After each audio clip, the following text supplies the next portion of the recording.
In an 1880s Bilbao courtyard, the fitting bench is yours tonight, and you are the worker trimming strange little cork steps until they sit true. Settle in and let the slow work find your breathing. We begin with the smell of damp river air, warm bark, old rope, and the faint iron scent of tools resting overnight. The yard is awake before the street is fully awake. Behind you, Bilbao is still rubbing sleep from its stone lanes, while the Nervion moves quietly below the warehouses. In this 1880s Bilbao courtyard, you stand among stacks of cork bark brought down from inland groves and across trading routes, each slab curved by the tree that gave it shape. Your hands know that nothing here begins square. You lift the first piece from the pile and feel how light it is, almost surprising after the size of it. Cork has that odd softness that pushes back. It gives under your thumb, then returns, patient and dry. We can stay with that feeling for a while, because this is the heart of the work tonight. Not force, but adjustment. The steps are not grand stair steps. They are small fitted pieces, wedges, pads, risers, packing blocks, and shaped supports used around the yard, in crates, in drying racks, and beneath uneven loads. Some men call them steps, because each one lifts something by a little measure. You call them by touch, by angle, by the quiet way they either fit or don't. The morning begins with sorting. You stand beside the cutting table, its surface darkened by oil, dust, and many years of hands. The foreman has chalked a few marks on rough planks, but most of the measuring lies in your fingers. A ruler lies nearby, brass-edged and cool, though you only reach for it when the fit asks for proof. There is a knife with a wide handle, worn smooth where your palm closes around it. There is a small frame saw, a rasp, a square, and a wooden mallet that sounds softer on cork than it ever would on oak. When you cut, the blade moves with a dry whisper. Little curls fall away like pale shavings from old bread.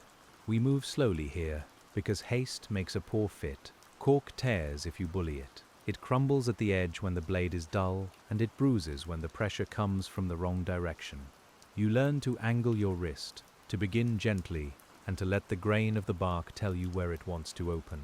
Outside the yard gate, cartwheels pass over stones with a hollow clatter. Somewhere, a mule snorts into the cold air. The city has shipyards, ironworks, merchants, smoke, and bells. Yet here at your bench the morning narrows to one small piece of cork. You turn it once. You look along the edge. You shave a little less than you think it needs. The odd thing about these steps is how personal they become. No two supports match exactly, because the racks have warped, the crates have swollen, and the old timber floor has settled in its own uneven way. You are not making perfect objects for a perfect world. You are making little corrections for a working one. A boy brings you a tray of pieces cut roughly the day before. His boots leave damp prints on the yard boards. He doesn't speak much, and neither do you, because the hour still belongs to breath and touch.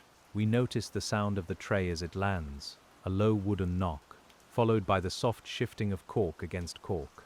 You pick up the first rough blank. It has one smooth face and one ridged face, where the outer bark still remembers weather. The smell rises when you trim it, earthy and faintly sweet, like dust from a dry cellar warmed by sun. Your thumb follows a groove. Your knife takes away a thin line. Now you test it under the rack. The rack is used for drying and airing prepared cork pieces, and one corner has always sat too low. You kneel, and the yard floor is cold through the cloth at your knee. The little step slides beneath the leg, catches, rocks once, and refuses to settle. So you bring it back. That is most of the job. Carry, test, trim, test again.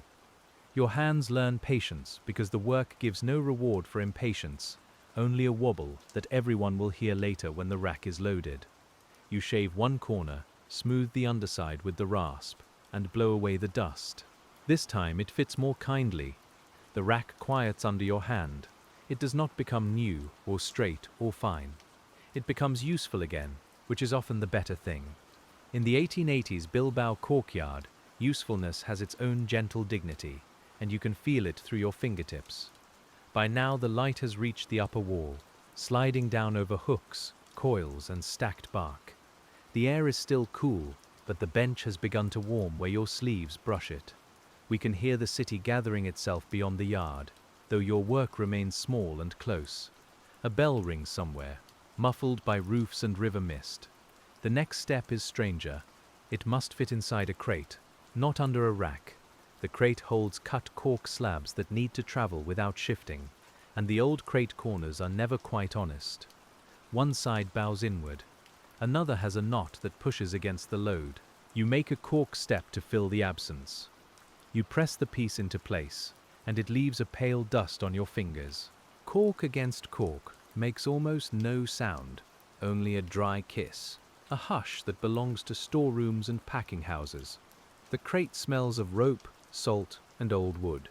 You hold the piece there for a moment, feeling whether it wants to spring out.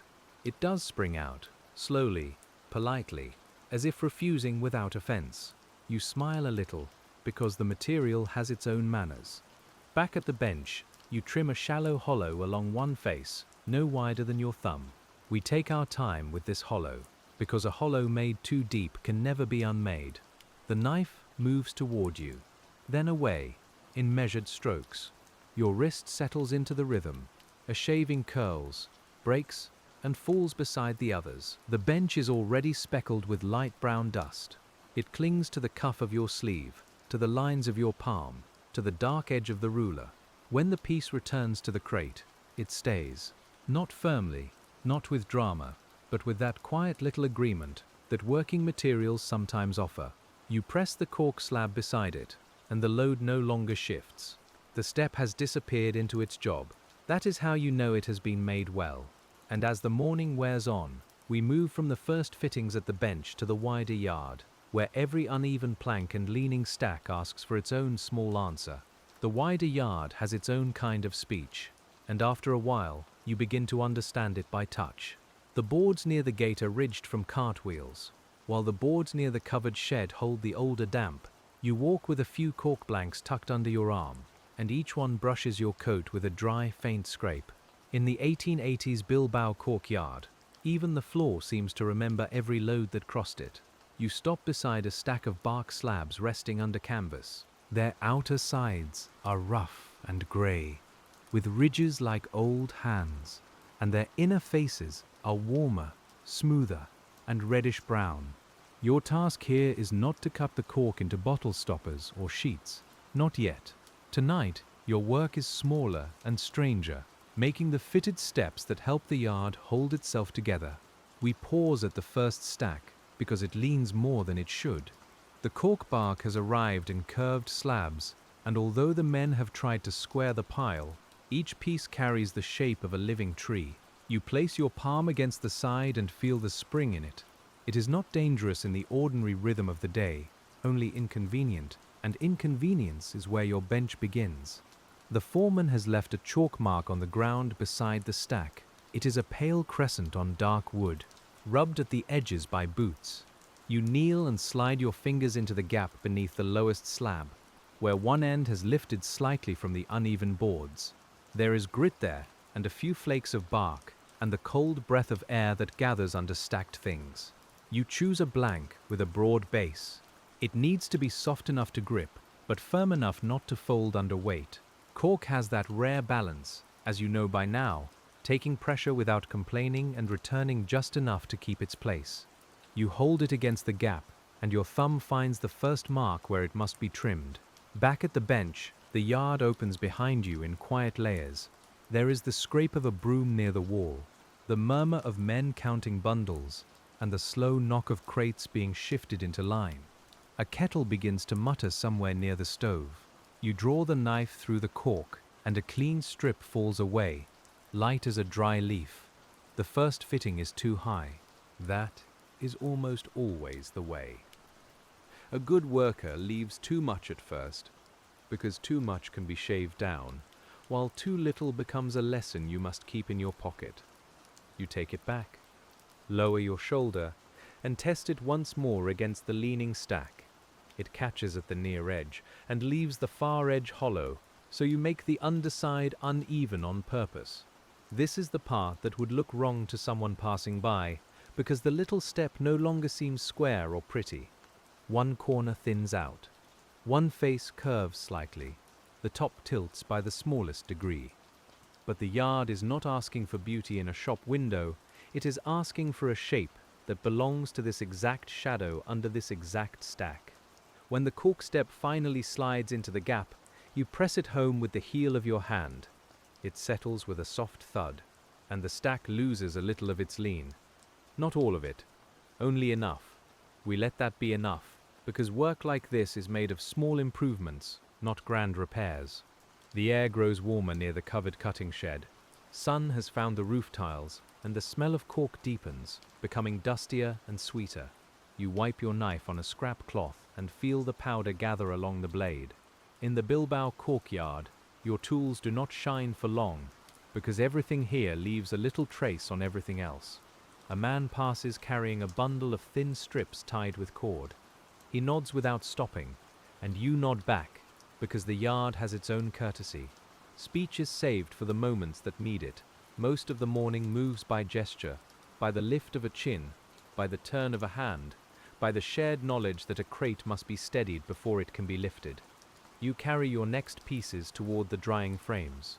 These are simple wooden structures, raised from the floor to let air move around prepared cork. Some hold slabs, some hold sorted pieces, some hold the odd offcuts that will become wedges, pads, and your little steps. Their legs have been repaired more than once, and every repair has changed the way they stand. The frame nearest the wall rocks when touched. You set your palm on it, gentle and firm, and feel the wobble travel from one leg to the next.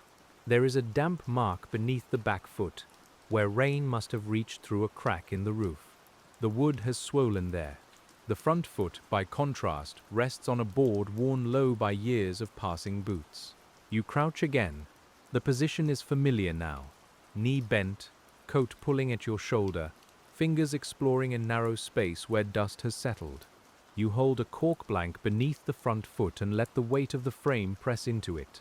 The mark it leaves is useful. The frame itself has taken the measurement for you.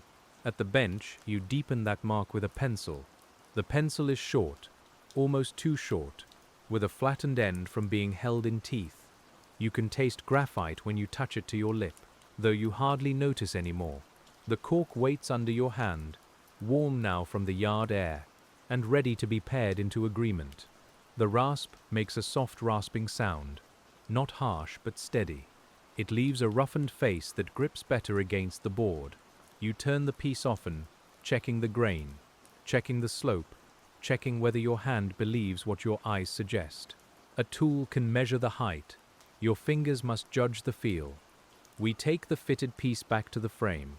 This time, you don't push it all the way in at once. You ease it under the foot. Lift the frame slightly.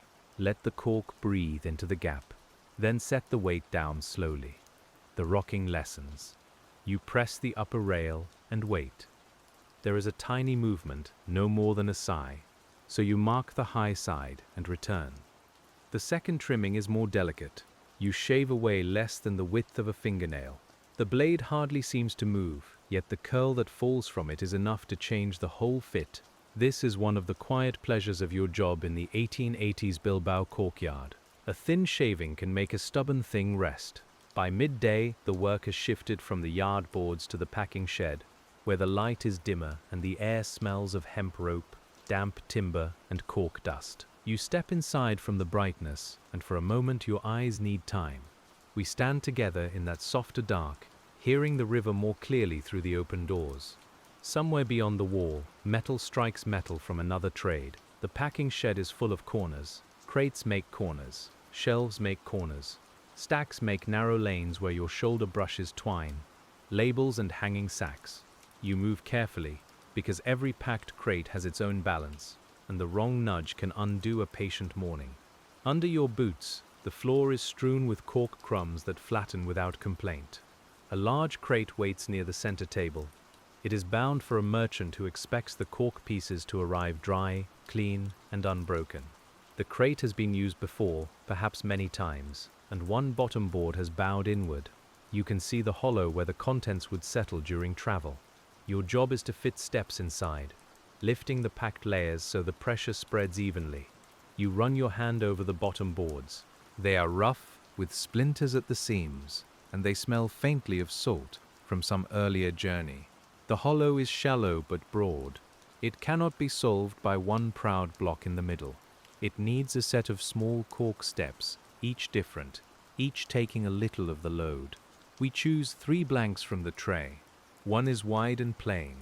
One is curved along its natural edge. One has a knotty scar where the outer bark thickened around an old wound.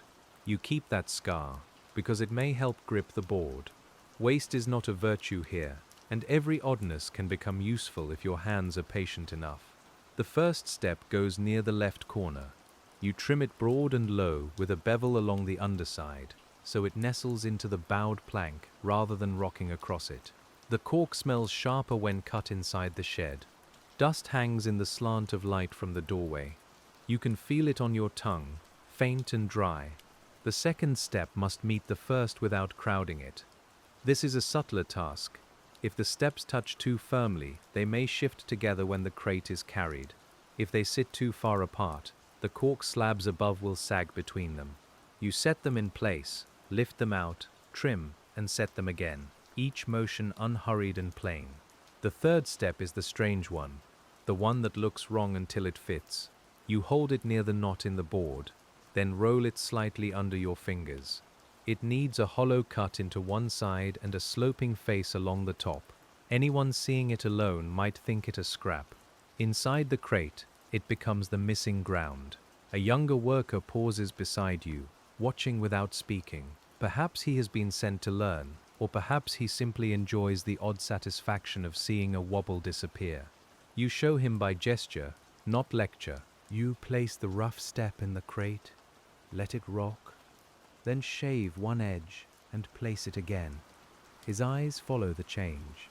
By the 4th try, the step no longer rocks. You tap it gently with the mallet, and the sound is low, dull, and final. The boy smiles at that, because even a tired ear can hear when a fit has turned right. You don't need to make a lesson of it. The yard has spoken clearly enough. We place the cork slabs inside the crate in loose layers. Each slab carries a faint curve, so you alternate them, one arching this way, the next leaning that way. The fitted steps below keep the bottom from swallowing the load. When you press down with both hands, the crate answers evenly. That evenness is your signature, though no one will see it when the lid is nailed on. The packing shed has a small window with a warped pane. Through it, Bilbao appears broken into soft shapes, a roof line, a strip of sky, the suggestion of smoke. You lean your hip against the table and take a drink from a tin cup. The water tastes of metal and cool stone. Cork dust has gathered along the creases of your fingers. Your meal is simple. Bread wrapped in cloth, a bit of cheese, perhaps olives if the morning has been kind. You eat without leaving the shed, because the work is not heavy enough to demand a long rest, but steady enough to make hunger arrive quietly. Crumbs fall beside the cork crumbs, and for a moment the two look almost alike. There is comfort in eating near your tools. The knife rests where you can see it. The rasp lies with its handle toward you. The mallet has rolled against a strip of wood and stopped. These are not fine instruments, but they have become familiar companions, and in their worn handles you can read the shape of many working days. After the short meal, your hands return more slowly at first. The body needs a few moments to remember the rhythm. You pick up a piece of cork and feel its weight, then the angle of the cut, then the grain beneath your thumb. We begin again where we left off, not with hurry, but with the same modest question. Where does this piece need to fit? The afternoon light is steadier, less blue than morning. It enters the packing shed with a dusty warmth and lays itself across the crate lids. You move from one container to another, making small fitted steps for corners, hollows, and old repairs. Some take only 2 cuts, some ask for 10. None of them explain themselves quickly. One crate has a side that bows outward. You make a cork step that presses gently against the inner wall, not to force it straight, but to keep the load from pushing it farther. Your palm rests on the board while you judge the give. It creaks very softly, like an old chair in a quiet room. You answer with a thinner piece. Another crate has a floor made from boards of different thicknesses. The seam between them is raised on one side and sunken on the other. You lay a cork strip across it, mark the ridge with chalk, and cut a shallow channel beneath. When it sits down over the seam, it looks as if it has always belonged there. That is the little magic of fitting. We should not make the work grander than it is. You are not building ships or forging iron, though those trades are close enough for their sounds to reach you. You are not signing ledgers in an office above the street. You are kneeling beside crates and racks, cutting cork into shapes so humble that they will be forgotten almost at once. Yet the forgetting is part of the piece. A good cork step vanishes into use. It steadies, lifts, cushions, separates, and protects without asking to be noticed. You understand this more each hour. Some labor is meant to be seen from a distance, and some labor is meant to be felt only as the absence of trouble. The shed door stands open now, and the yard beyond is busy without being loud. Men move between stacks. A cart backs toward the gate. The mule's harness rings with small metal notes.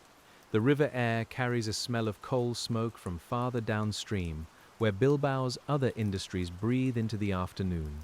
You carry a tray of finished steps to the far wall, where they are kept by rough size. There are low shims no thicker than your smallest finger. There are wedge-shaped supports, broad blocks with angled tops, narrow pads for crate corners, and strange little forms that seem to have no use until the right gap appears. You sort them by eye and memory. The shelf itself needs a step. You notice it while placing the tray. The left end sinks slightly, enough that the sorted pieces creep together when the shelf is bumped. You smile at the small irony of it, then reach for a scrap. Even the place that holds the fittings wants fitting of its own. This one is quick. You cut a small square, shave one side thinner, and slide it under the shelf bracket. The shelf lifts by a breath. The finished steps stay where you place them. We let the moment pass without ceremony, because the yard is full of such small repairs, and noticing them is already a kind of care. When the afternoon settles deeper, we move toward the boiling room, where the cork has another smell, darker and wetter, and the work changes its pace. The Bilbao Cork yard keeps its boiling vats under a low roof, where steam gathers against beams and drops back in slow beads. You step across the threshold and feel damp warmth on your face. It softens the cork dust in your sleeves. Cork bark is often boiled before finer cutting, to clean it, flatten it, and make it easier to work. Here, the vats are plain and practical, blackened along the rims, with iron hoops and wooden poles nearby. Your usual benchwork follows the boiled cork too, because wet slabs flatten differently and dry with their own stubborn memory. The steps that fit dry stacks may not fit the steamed ones. You do not tend the vat alone.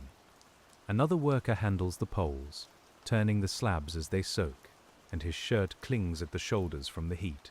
You stand back at first, where the floor is damp but not slick. The smell is rich and earthy, like rain on bark, mixed with smoke from the fire beneath. It feels almost like standing inside a warm tree. A slab is lifted from the vat and laid on a draining frame. Water runs from it in dark threads. The outer bark has deepened in color, and the inner side gleams warmly. You touch the edge when it cools enough, and it gives more readily than dry cork. It is pliant, heavier with water, and faintly alive under your fingers. The draining frame has wedges beneath it already, but one has swollen and loosened. Wet floors change everything. Wood moves, cork softens, iron stains the boards. You squat beside the frame and feel for the old support with 2 fingers. It comes away too easily, leaving a damp imprint on the floor. You cannot replace it with the same shape.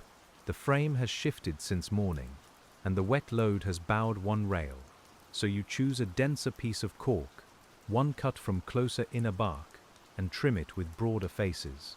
A wet room asks for more surface, more patience, and less pride in sharp edges. The knife does not glide quite the same through damp cork. It drags a little. It leaves a darker, smoother cut, and the shaving clings to the blade before falling. You wipe it away with your thumb, feeling the warmth. Steam beads on your hair and collar. The room breathes slowly around you. We test the new step under the draining frame. The first attempt slides too far because the floor is slick. You roughen the underside with the rasp, making shallow scratches that will grip the board.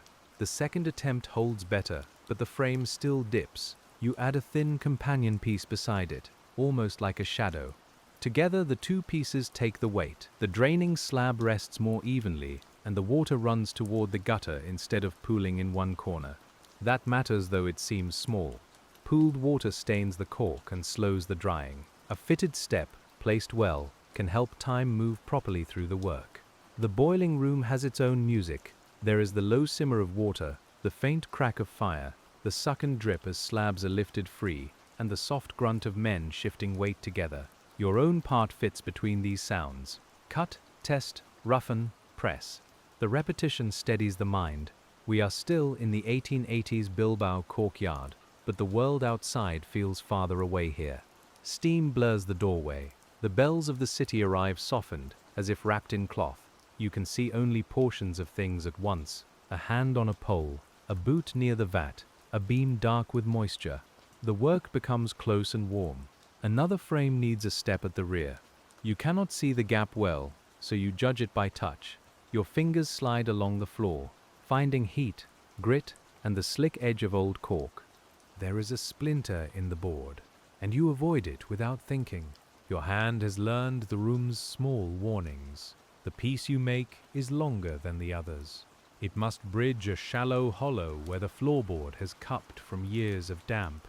You cut it with a slight bow, then press it down until it flexes. Cork will allow that if asked gently. Its nature is full of tiny closed cells, though you do not need the words for them to know the feeling. That is one of the blessings of old work. Much knowledge lives before language. You know the cork holds air because it floats, because it springs back, because it warms quickly in the hand. You know it resists rot better than many materials, because the yard keeps using pieces others might throw away. Science may name these things, but your palms have met them first. By late afternoon, the boiling room has left your sleeves damp and your skin powdered where cork dust has turned to paste. You step back into the open yard, and the air feels cool enough to notice. A gull calls somewhere over the river. The sky has shifted toward pearl and smoke. You breathe through your nose and the city smells broader again. Iron, mud, bread, rope and rain waiting somewhere beyond the hills. The yard steps made for wet frames are carried to a separate shelf. You do not mix them with dry shed pieces. Damp cork changes as it dries, and a support that fits this hour may loosen by morning. So you mark them with a small slash from the pencil. Not a number, only a sign your own hands will remember. The mark darkens on the moist surface. A cart arrives near the gate with a load of rough bark. The wheels grind over stone before reaching the yard boards. You stand aside as the men unload, stacking slabs in curved bundles that smell of earth and distance. The bark carries bits of forest with it, dust from roads, dry leaves caught in ridges, and the faint green memory of shade. Your role returns to the stacks. Fresh bark is uneven, more uneven than the settled piles from earlier. It must be laid with care, because a curved slab placed thoughtlessly can make the whole stack twist. You work beside the unloaders, not lifting the heaviest pieces, but preparing the small supports that keep layers from biting into each other. This is fitting on a larger rhythm. You set thin cork pads between certain slabs. They act like little steps in the pile, raising one edge so the next piece rests flatter. Your fingers slide into narrow spaces. Bark scrapes your knuckles. The outer ridges are hard and dry, while the cut faces feel smoother, almost velvety in patches. The smell is strongest here, close to the raw material. The foreman glances at your placement and says only one quiet word of approval. It is enough. In a yard like this, praise is usually practical. If the stack stands tomorrow, if the slabs dry evenly, if no one has to restack half the pile, then the work was good. You tuck another pad into place and feel the layer settle. We follow the shape of the stack upward, step by step. A thick slab on the left needs a lift on the right. A bowed piece near the middle needs a pad beneath its hollow so it does not crack under the next load. Your body finds a slow pattern: bend, place, press, rise, and the pattern carries you without much thought. The younger worker from the shed returns, this time carrying a basket of offcuts. He has begun to see possibilities in scraps. That is a good sign. You take one piece from the basket, hold it against a gap, and show him how the natural curve can be used rather than cut away. His hand follows yours, cautious, learning the old patience. There is no grand classroom here. The Bilbao Cork yard teaches in fragments. A wobbling rack, a bowed crate, a wet frame, a leaning stack. Each problem is small enough to hold, and yet each one asks you to look closely. We learn by returning to the same kind of question until the hand answers before the mind does. The fresh stack grows taller. Its sides are not straight, but they are stable. You step back and look along the line. Your eyes follow shadows between slabs, searching for gaps that are too wide or pressures that may become trouble by night. The work is partly present and partly future. You are fitting for the weight that has not yet arrived. A finished support disappears deep inside the pile. You can no longer touch it, but you remember where it sits. That memory becomes part of the yard's hidden map, under the second layer near the gate, beneath the wide red slab by the wall, at the rear corner where the board dips. Your mind keeps these little places like tucked away notes. As the cart empties, the yard grows quieter again. The mule stamps once, tired and patient. The men sweep loose bark into piles, and the broom makes a soft, bristly rhythm across the boards. You gather the remaining offcuts and sort them by usefulness. Nothing with a clean angle is wasted. Nothing springy and sound is thrown aside without being considered. Some scraps are too crumbly for steps. These go into a separate bin, where they may later serve as packing, fuel kindling, or some lesser cushion. You break one between your fingers and feel it crumble like old cake. It leaves darker dust than the clean inner cork. You brush your hands together, and the dust rises briefly before settling on your sleeves. The good scraps return to your tray. Long, narrow pieces, thick wedges, odd half-moons from the edge of bark. You have learned to value the half-moons especially, because curved spaces are common in a cork yard. A square block is easy to imagine, but a curved support often solves the problem that a square one only argues with. The late light finds the tray as you carry it back. Each piece casts a small shadow, and the shadows make the scraps look more deliberate than they are. Perhaps that is another quiet truth of the work.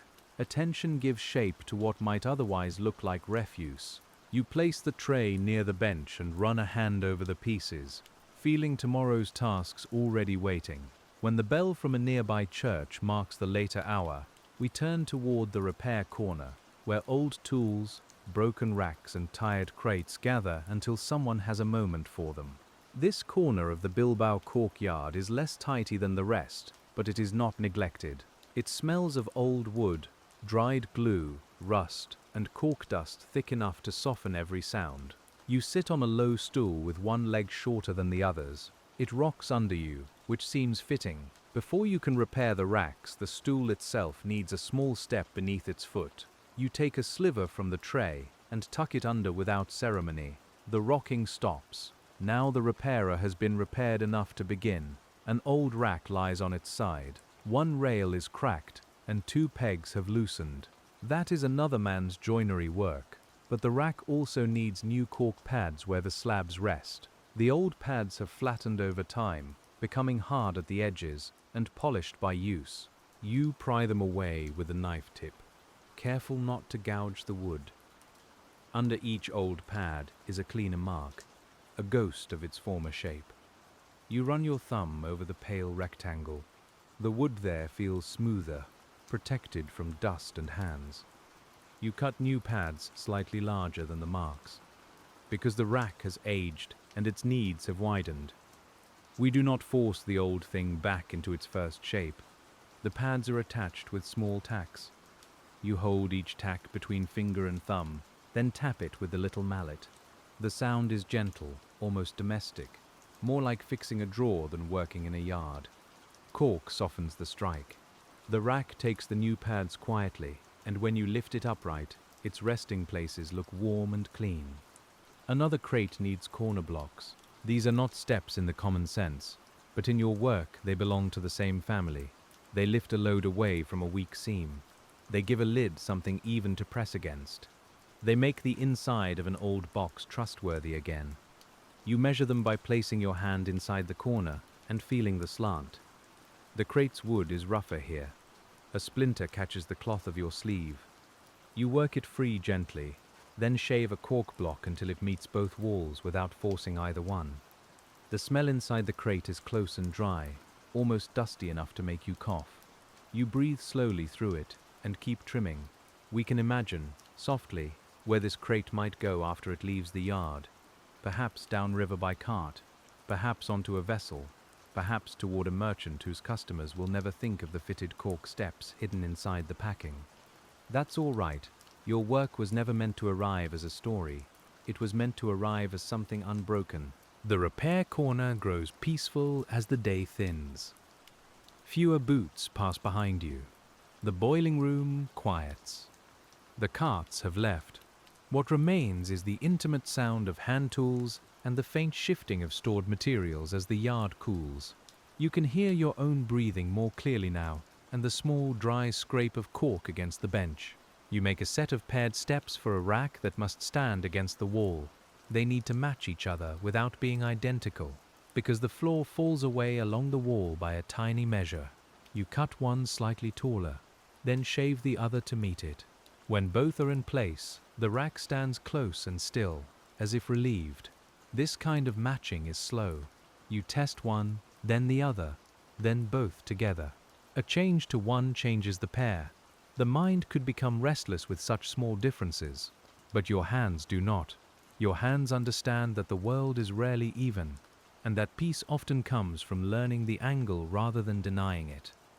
The young worker watches again from the edge of the repair corner. You let him try the second pair. He cuts too much from the first piece, and for a moment he looks ashamed. You take the piece from him, turn it over, and show him where it may still serve as a thinner shim. Waste becomes less frightening when you know there are many kinds of need. He tries again more gently. The rasp in his hand sounds uneven at first, then steadier. You do not crowd him with words. We stand nearby in the quiet, listening for that moment when the tool begins to follow the material. The yard has room for mistakes, as long as the worker learns to see what the mistake can become. By now, your fingers are tired in a particular way, not sore exactly, but full of the day's measurements. Your thumb has pressed 100 edges. Your palm has tested wobble after wobble. Your wrist has turned through small angles that no ledger would record. The body keeps count, even when the mind lets the count drift away. The light outside has lowered enough to turn the yard boards amber. Dust floats near the shed door, visible only where the sun catches it. You carry the repaired rack back to its place and set it down with help from the younger worker. Together you press the top rail. It does not rock. He notices before you say anything. That silence is a good teacher too. The rack's stillness speaks for the work. You step away and let him press it again, perhaps because it feels satisfying, perhaps because steadiness is something one likes to confirm. Then you both return to the bench, where the day has left a small drift of shavings around the legs. When the evening round begins, we walk the yard once more, not to start new work, but to listen for what the day has changed. The Bilbao Cork yard has grown softer in the falling light.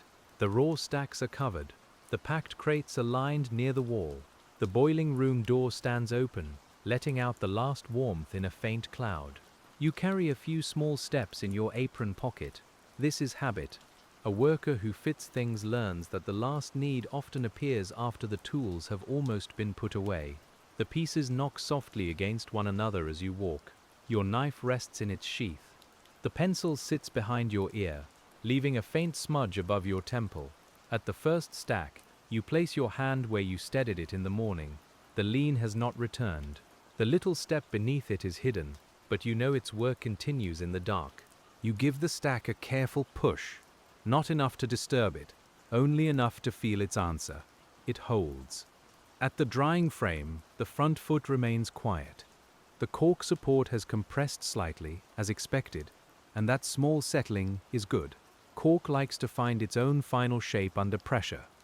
You kneel and touch the edge. It is firm, dry, and warm from the day. No trimming is needed now. In the packing shed, the crates wait with their lids resting loosely on top. Tomorrow someone may nail them shut, mark them, and send them onward. You lift one lid and look inside at the fitted supports beneath the first layer. They are nearly invisible. That pleases you.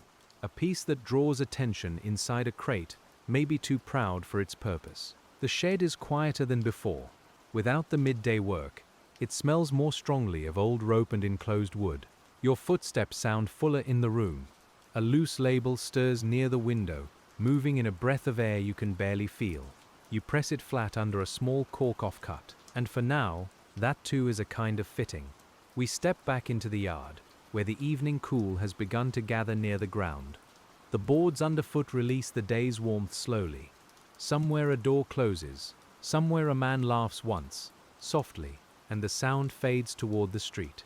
Nothing startles, nothing hurries. The work is finding its evening shape.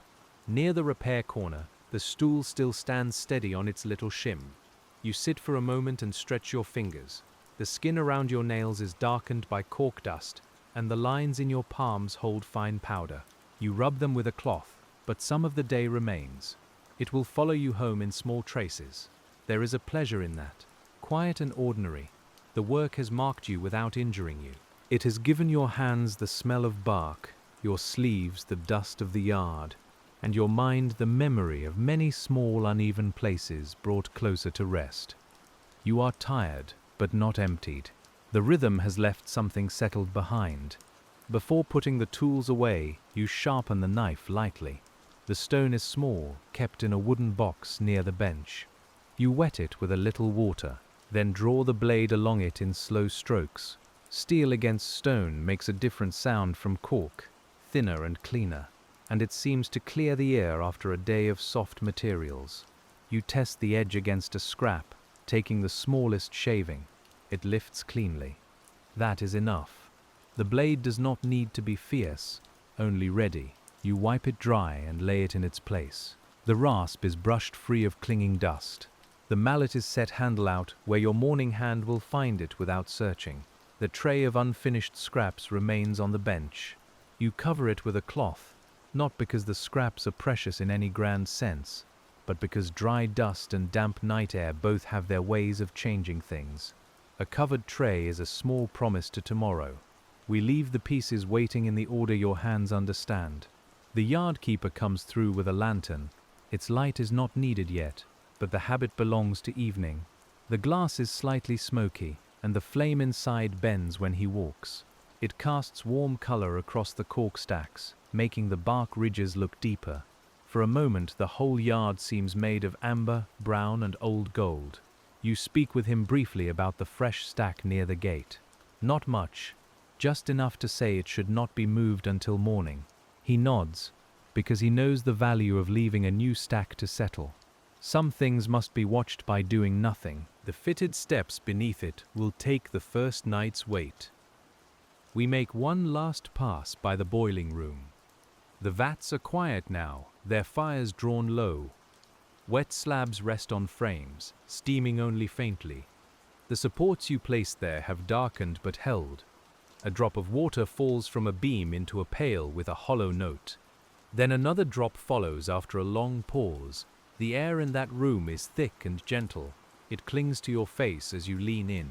You can smell wet cork, ash, iron, and the sour-sweet trace of standing water. The world outside the doorway looks cooler and sharper by contrast. You do not stay long, only long enough to know the frames are resting properly. Back in the open yard, dusk has taken the hard edges from everything. The stacks no longer show every ridge. The crates become square shadows. The workbench becomes a dark shape beneath the wall. familiar even without detail. You know where each tool lies. You know where the floor dips. You know which boards answer with a creak. This knowing is not dramatic. It is the quiet map built by repetition. Day after day, your body learns the yard as one learns a room in the dark, not by thinking, but by returning. The Bilbao Corkyard has become a place your steps can read. Your own feet know where to land. The young worker has gone now, carrying a little dust on his sleeves, and perhaps a new patience in his hands. You hope he remembers that a poor fit is not a failure at first. It is only a question asked more than once. The material answers when you listen. The answer may be thinner, sloped, curved, or turned the other way around. You lift the cloth from one corner of the scrap tray and choose a small piece for your pocket. This is another habit. It may serve on the walk home, under a rattling latch or a table leg at supper, or it may return tomorrow unused. A fitter of small things rarely trusts the world to be even. That is not pessimism. It is experience made gentle. The gate is pulled inward on its hinges. It scrapes near the bottom, as it often does when the air is damp. You crouch and look at the lower edge. Not tonight, perhaps, but soon it will want a shaving from the swollen wood or a small cork pad near the hinge to change its fall. You make a note in your mind. There is always another fit waiting. That could feel endless if the work were harsher. Here it feels more like breathing. The world loosens, settles, leans, swells, dries, and shifts. You answer where you can, with cork, blade, hand, and patience. You do not fix everything forever. You help it rest for now. As the evening deepens, we leave the yard's larger tasks behind and stay with the bench, where the day's final small pieces ask to be sorted before night.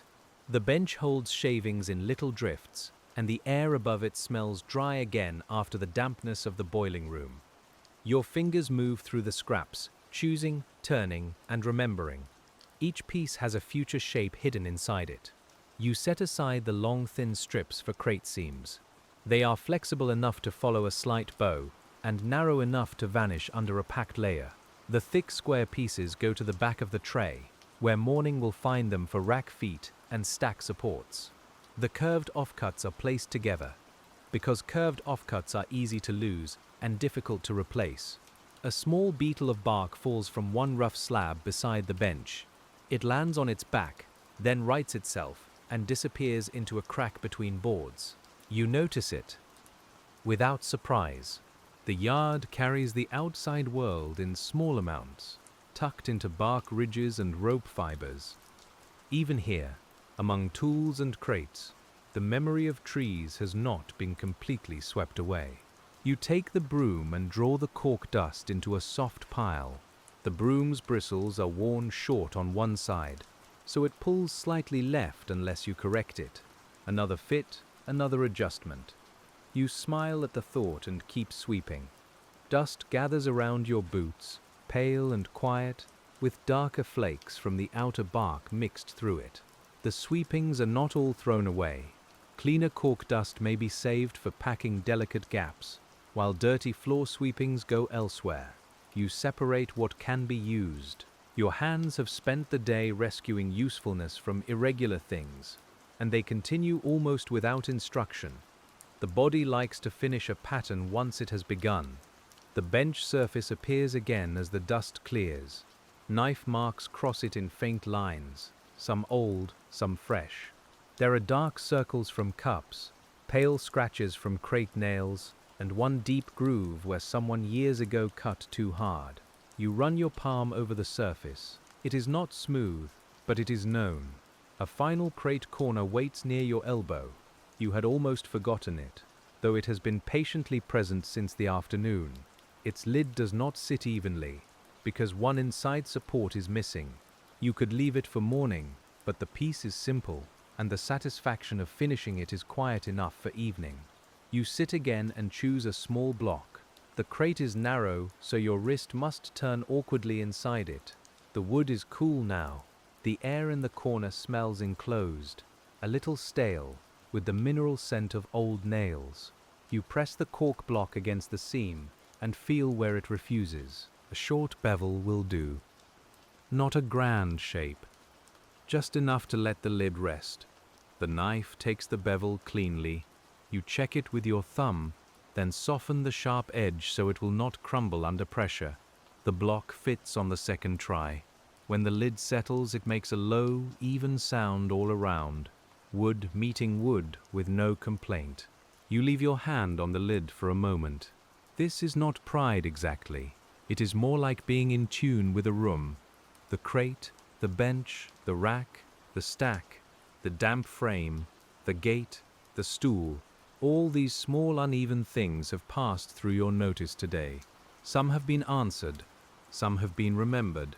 Together they make the quiet shape of your work. Now the lantern is closer. Its light trembles on the blade before you put the knife away for good. The shadows under the bench deepen, and the shavings there look almost like gathered straw. Outside the yard wall, footsteps pass and fade. Someone calls across the street, but the words arrive softened and unneeded. You close the toolbox, the latch catches poorly, as always, and you press it with the side of your thumb until it clicks. Perhaps tomorrow that latch will ask for its own cork pad, a tiny cushion to keep the lid from shifting. For now it holds. For now is often enough at the end of a working day. We stand at the bench a little longer, because leaving a place of work can be its own slow ritual. You look over the yard once, not searching for fault now, only letting the shapes settle in your mind. The covered stacks, the quiet frames, the crates lined like sleeping houses, the damp glow from the boiling room doorway, the tray beneath its cloth. The evening air reaches your neck as you remove your apron. Cork dust falls from it in a faint cloud. You fold it loosely and hang it on its peg. The cloth has taken the shape of your work over many days. Stained at the waist, pale at the front, frayed where tools have rubbed. Tomorrow, it will be yours again. The gate waits open just wide enough for one person. Before you pass through, you glance down at the boards near the threshold. They are uneven there, ridged by wheels and weather. And somewhere beneath the nearest stack, one of your fitted steps is already doing its quiet night work. It will hold without being watched. That is the comfort of a good fit. Outside, Bilbao is cooling under the evening sky, and the sounds of the corkyard fall behind you one by one. The street stones feel harder than the yard boards. The smell changes from bark and dust to river mud, cooking smoke and iron. Your hands remain faintly scented with cork, and when you rub finger against thumb, you can still feel the day's fine powder. We do not hurry away. The work has been slow, and the leaving may be slow too. A cart passes at the end of the lane, wheels clattering, then softening as it turns. A woman closes shutters above a shop. Somewhere, bread is being carried home under cloth, and the warm smell of it meets the cooler breath from the river. In your pocket, the small cork scrap rests against your leg. You feel it when you walk, a light tap with each step. It is hardly anything, yet it carries the whole day in miniature, the trimming, the testing, the patient return to the bench. A little piece waiting for the next uneven place, a little answer not yet asked for. The lane curves toward the river. Buildings lean close enough to hold the day's last warmth between them. Fine. Your boots know the dips in the stones, just as they know the dips in the yard floor. Work changes how you walk through the world. Once you have spent a day fitting small supports, every wobble becomes visible. Every tilted stool, every loose shutter, every crate set badly against a wall. But there is no irritation in noticing. There is only recognition. The world is full of slight misfits, and most of them are gentle. A table rocks, a door scrapes, a stack leans, a shelf sags. You have learned that many troubles ask only for patience, a steady hand, and a piece shaped closely enough to belong. The river moves beside the city with a dull shine under the fading light. It carries reflections of lamps, masts, and warehouse walls. You pause near the quay and rest one hand on a rail rubbed smooth by weather. The metal is cool. Behind you the corkyard is hidden now, but you can almost smell it still, as if the dust has settled somewhere inside your breathing. Tomorrow, new bark may arrive. Tomorrow, a crate may prove more stubborn than expected. Tomorrow, the damp frame may settle lower as it dries, and the gate may scrape more loudly if the night brings rain. None of that needs solving now. The day has given what it had, and your hands have answered what they could. For a while, we simply stand in the city's low evening murmur. Bilbao in the 1880s is not a silent place, not with its river traffic, workshops, iron, carts and voices. But after a day of close listening, even those sounds seem to arrange themselves gently. The clang from far away belongs to someone else's trade. The rope creak belongs to the key. The soft tap in your pocket belongs to Cork. You turn toward home with your shoulders loose and your fingers slowly uncurling. The small muscles in your hand remember the knife. Your thumb remembers the pressure of testing a fit. Your knees remember the yard floor. These memories are not heavy. They are like warm stones carried from one room to another, still holding the shape of the day. At your door, the latch rattles when you lift it. You notice, of course, it has rattled for weeks. Tonight, the cork scrap in your pocket finds its purpose. You take it out, turn it once in the low light, and press it behind the loose plate.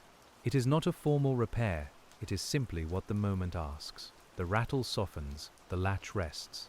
You stand there with your hand still on the door, listening to the small improvement. It feels almost humorous, but quietly so, the yard following you home, in the form of one last fit. You push the door open and step inside, carrying the smell of bark, river air, and evening with you. Inside, the room is dim and simple, and for a moment your hands still belong to the yard. They hover near your coat buttons, slow to remember the smaller gestures of home. The cork scrap behind the latch holds quietly, and that small steadiness follows you inward. Outside, Bilbao keeps murmuring through the walls, river sounds and footsteps and the soft closing of other doors. You wash your hands in a basin where the water is cool from standing. Cork dust clouds the surface at once, pale brown and delicate, spreading in soft rings from your fingers. You rub the lines of your palms, but the scent remains, bark and dryness, and the faint smoke of the boiling room. Some work leaves more than dirt. It leaves a small climate around you. The evening meal is plain, and you eat it with the unhurried hunger of someone who has spent the day bending, testing, trimming, and standing again.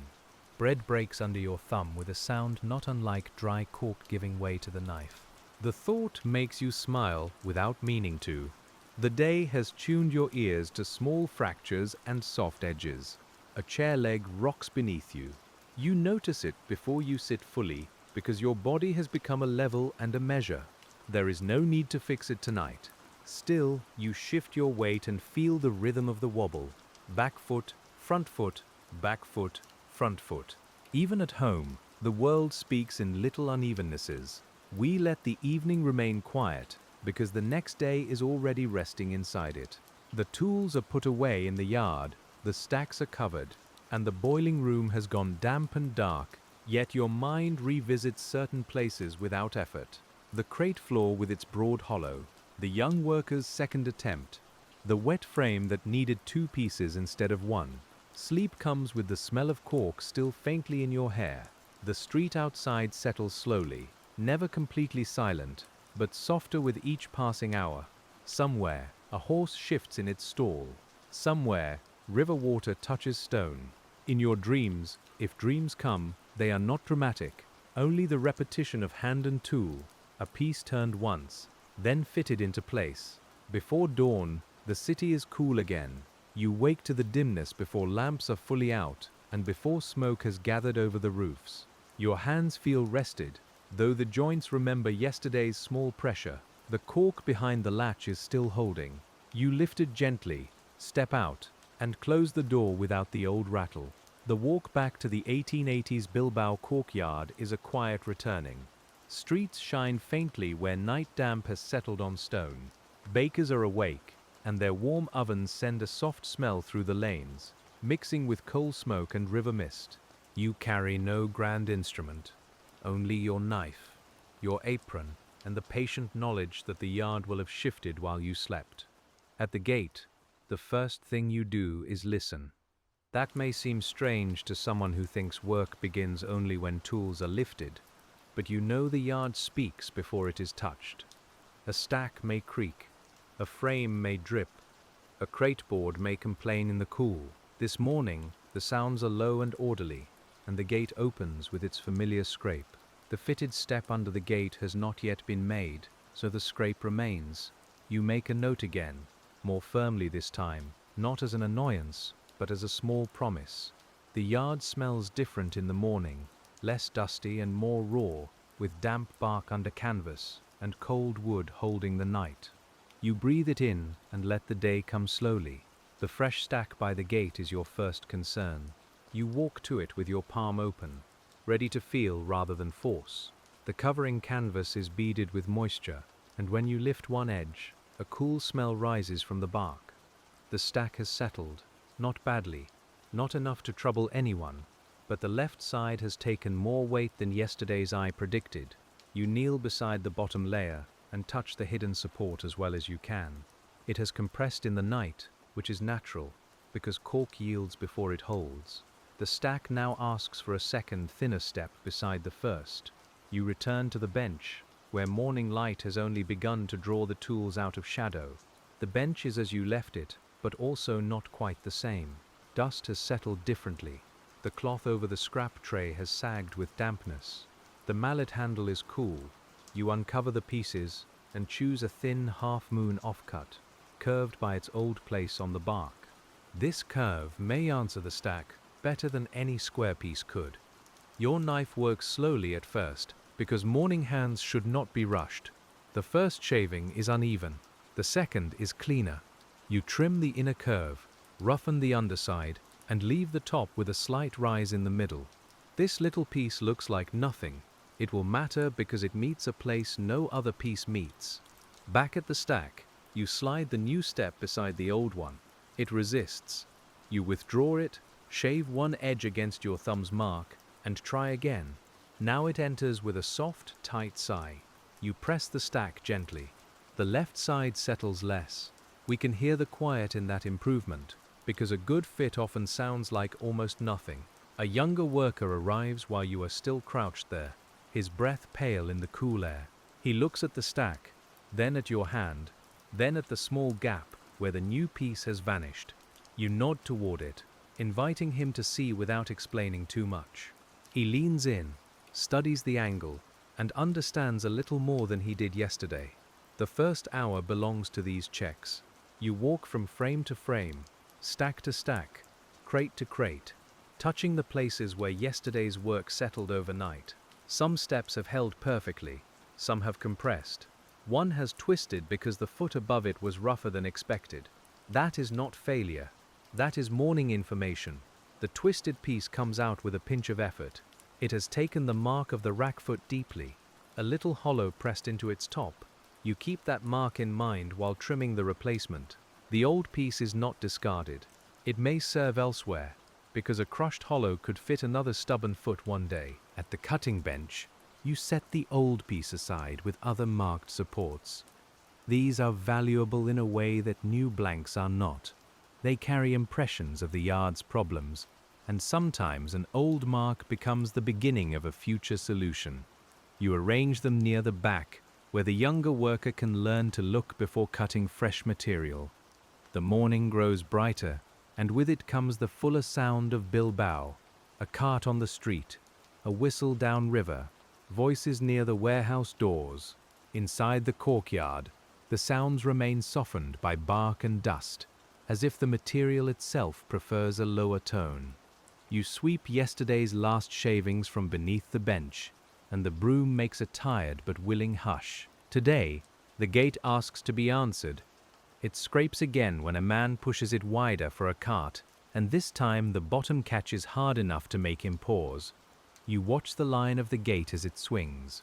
The hinge side has dropped a little, and the lower edge meets the raised board near the threshold. A cork pad may help the hinge lift by the smallest measure. We do not pretend this is fine engineering. It is yard sense, learned through hinges, weather, and repetition. You inspect the hinge post, feel the loosened iron strap, and find a narrow space where a cork backing could change the fall of the gate. The piece must be firm, thin, and able to take pressure without crumbling in damp air. You choose dense cork from a darker offcut. It cuts with more resistance than the pale inner pieces. The knife slides, stops, and slides again, while your left hand steadies the blank against the bench. You shape it into a tapered pad, thicker at one end, no longer than 2 fingers. The smell is deeper here, almost smoky. At the gate, you loosen the hinge strap only enough to slip the pad behind it. Another worker holds the gate steady, and his boots press into the wet grit near the threshold. You place the cork backing, tap it in with the mallet handle, and feel it bite. Then the strap is tightened again. The gate is eased forward. It still makes sound, but less. The harsh scrape becomes a low brush along the wood, tolerable for now. You kneel and look beneath the bottom edge. There is room for one more small piece near the threshold, a wearing pad that will take the rub before the board does. That, too, can be made from scrap.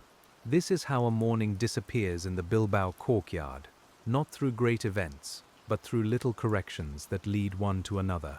The gate leads to the threshold. The threshold leads to a loose board. The loose board leads to a crate needing to pass smoothly across it. Each answer reveals the next question, and your hands follow calmly. The threshold pad is a wider piece, shaved thin at both ends, so wheels and boots will not catch it. You fasten it with 2 small tacks, tapping them low into the cork. The mallet sound is gentle against the gate's older noises. When the gate swings again, the bottom edge brushes over cork instead of raw wood. The yard seems to exhale. By mid-morning, a merchant's clerk arrives to inspect the packed cork crates. His coat is cleaner than yours, and his shoes hesitate before stepping fully into the dust. He carries a notebook, and the pencil in his hand is longer than your own. You do not resent him. Every trade has its tools, and his tool happens to be paper. He asks whether the crates are ready for closing. The foreman answers, and then looks to you. You open the first crate and press down on the layered cork inside. It yields evenly. You lift a corner layer to show the small supports beneath, the fitted steps that raise the load away from the bowed floor. The clerk bends closer, seeing what he did not know existed.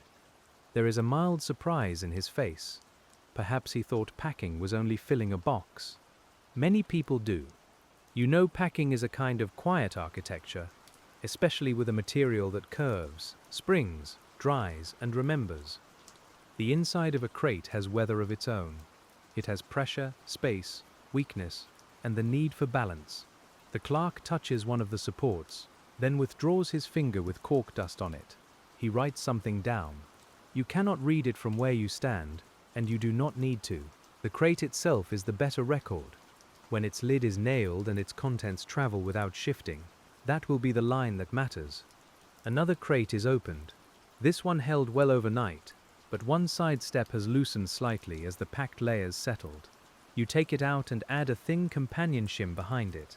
The clerk watches with more patience now. He has begun to understand that the smallest piece in the box may decide how the whole load behaves on a rough road. You mark the adjusted crate with a chalk stroke on the side. Not a grand mark, only a sign that it has been checked after settling. The chalk leaves white dust on your knuckle. The clerk closes his notebook.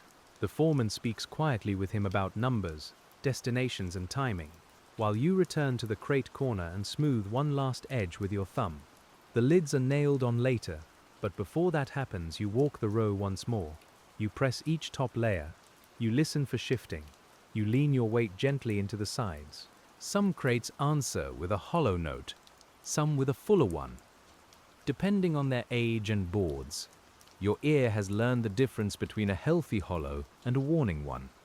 In the second crate from the wall, there is a faint internal slide when you press. You hear it more than feel it. The lid is lifted again, and there it is, a narrow gap between 2 curved slabs where travel might let them rub. You make a small step shaped like a wedge with a rounded back. It fits between the curves without forcing them apart. The younger worker watches you choose the shape. He whispers that the gap looked too small to matter. You tell him gently that small gaps grow on roads. Wheels shake, boards flex. Cork rubs against cork until dust appears where a piece should have remained whole. The little step is not there for the yard. It is there for the journey. That thought carries a quiet weight. Much of your work serves a future you will not witness. You fit a crate for a road you will not travel, a ship you will not board, a merchant's storeroom you will never enter. Yet the care is not wasted because it leaves with the object. The fit goes where you cannot after the clerk leaves. The yard becomes itself again. Cleaner shoes no longer pick a path through the dust. The men return to lifting, sorting, binding and cutting. You return to your tray of odd forms, to the small bench, to the places that lean. The morning's official attention passes like a cloud, and the quieter work remains underneath. Near the south wall, a drying rack must be moved to catch better air. Its current place is too shaded afternoon, and the cork on the lower rails stays damp longer than it should. Moving a rack is never only moving a rack. The floor will differ, the light will differ, the steps beneath it must be made again. You and two others lift it slowly. The rack is light enough in parts, awkward as a whole, and smelling of damp cork from yesterday's slabs. Its rails brush your sleeve. The wood creaks near one repaired joint. You carry it across the yard to a place where air slips through from the gate, and the roof leaves a stripe of light. When it is set down, it rocks badly. Of course it does. The new floorboards have a long, shallow dip near the middle, and one corner rests on a knot raised by weather. You crouch with your hand on the lower rail while another worker steadies the frame. The wobble travels diagonally. That tells you where to begin. The first step is high and broad, placed beneath the corner over the dip. You roughen its bottom for grip. The second is thin, almost a skin, placed near the knot to soften the contact rather than raise it. The third is a small wedge under the rear leg, where the floor falls away toward the wall. Together they make an uneven set, and together they work. We watch the rack settle into its new place. Sun touches the upper rail. Air moves through the lower slats. The damp cork laid there later will dry more evenly because three little supports have listened to the floor. That is the kind of chain this work often follows. A step changes a rack. A rack changes the drying. The drying changes the quality of the cork. The boiling room sends out its first warm breath of the day. Steam slips under the roof and dissolves into the cooler yard air. You smell wet bark again, dark and mineral. The men there call for a few spare supports, because one draining frame has been brought out with a cracked foot. You gather a handful of damp room pieces and go in. The heat receives you at the door. It fogs the air and softens the dust in your throat. Water taps from lifted slabs, fire mutters below, and the poles scrape along the vat rim. You keep to the side, where the floor is less slick. The cracked foot belongs to an older frame, with repairs layered on repairs, each one telling part of its working life. You inspect the crack. It does not need mending by you, not fully, but it needs support until the carpenter can replace the foot. Cork can serve as a cushion and a lift, reducing the twist that makes the crack open. You cut a saddle-shaped step, with a shallow hollow on top, so the damaged foot will rest without spreading. Damp cork resists the blade differently, and the heat makes your hands feel larger, slower. You trim with care. The hollow must not be too deep, or it will trap water. It must not be too shallow, or the cracked foot will slide. The rasp is less useful here, clogging quickly, so you finish the shape mostly with the knife. When the saddle step goes beneath the foot, the crack closes a little, not healed, only relieved. You place a second thin strip beside it to keep the frame from leaning. The worker at the vat nods, sweat shining at his temple. He lowers another slab onto the frame, and the weight settles more kindly than before. We remain there for another few minutes, watching the support under load. Steam drifts around your knees. The floor smells of wet wood and ash. The cork darkens where water reaches it. If the piece slips, you will see it now. It does not slip. It compresses slowly, taking the shape asked of it. Back outside, the air feels almost bright. You wipe your face with your sleeve and leave a faint streak of cork dust, dampened by steam. The younger worker notices and almost laughs, but he only smiles. The day has warmed enough that coats hang from pegs near the shed. Your own shoulders feel lighter without the morning chill. The next work is finer. A set of small ordered pieces must be prepared for a cabinet used to store sample cuts. Buyers like to see the grades of cork, from rough bark to cleaner sheets and stopper blanks, and the samples must sit level in shallow drawers. The cabinet has swollen in damp weather, and the drawers no longer slide cleanly. Here, your steps become nearly delicate. The cabinet stands inside a small office corner where dust is swept more often and papers live in stacks. It smells of ink, wax, and dry cork samples. The drawers are narrow, with wooden runners worn unevenly. When you pull one, it sticks halfway, then drops with a clack. The samples inside shift, and that will not do for a man trying to show quality. You remove the drawer and turn it over on a cloth. The runner on one side is low. Rather than plane the cabinet today, you can add a thin cork strip beneath the drawer's inner rest, lifting it softly enough to slide without rattle. The strip must be smooth, thin, and even. This is not a yard wedge. This is a whisper of support. At the bench, you choose a pale strip and cut along its length. Long cuts demand a steady breath. The knife wants to wander with the grain, so you guide it gently, using the ruler edge only as a companion. The shaving that comes away is long and curling, and it falls over your knuckles like a ribbon of dry bark. You smooth the strip with the fine side of the rasp, then rub it with a cloth to remove loose dust. It bends slightly without breaking. That is good. Inside the cabinet, you tack it lightly along the worn rest, keeping each tap small so the wood does not split. The drawer returns to its place. It slides, pauses, and then moves forward softly. Not perfect. Better. You add a second thinner strip at the back, where the drawer drops. This one takes longer because the space is narrow and the light is poor. Your fingers work by feel, pressing the cork into a corner you can barely see. When the drawer slides again, the samples remain still. That is enough to make the office corner feel calmer. The foreman comes in while you are testing the second drawer. He watches the motion, then opens another drawer with a wry patience that says there will be more of this soon. You both know it. Cabinets swell. Drawers sag. Samples matter to buyers. The little steps inside the runners may become a new set of tasks on damp mornings. For now, you prepare a few extra strips and place them in a small envelope. The envelope is marked only with the cabinet's place, because words are less useful than location here. Office sample drawers. Thin pale strips, dry use. You put it on the shelf where special fittings wait, and then return to the main yard where the broader smells welcome you back. The contrast is pleasing.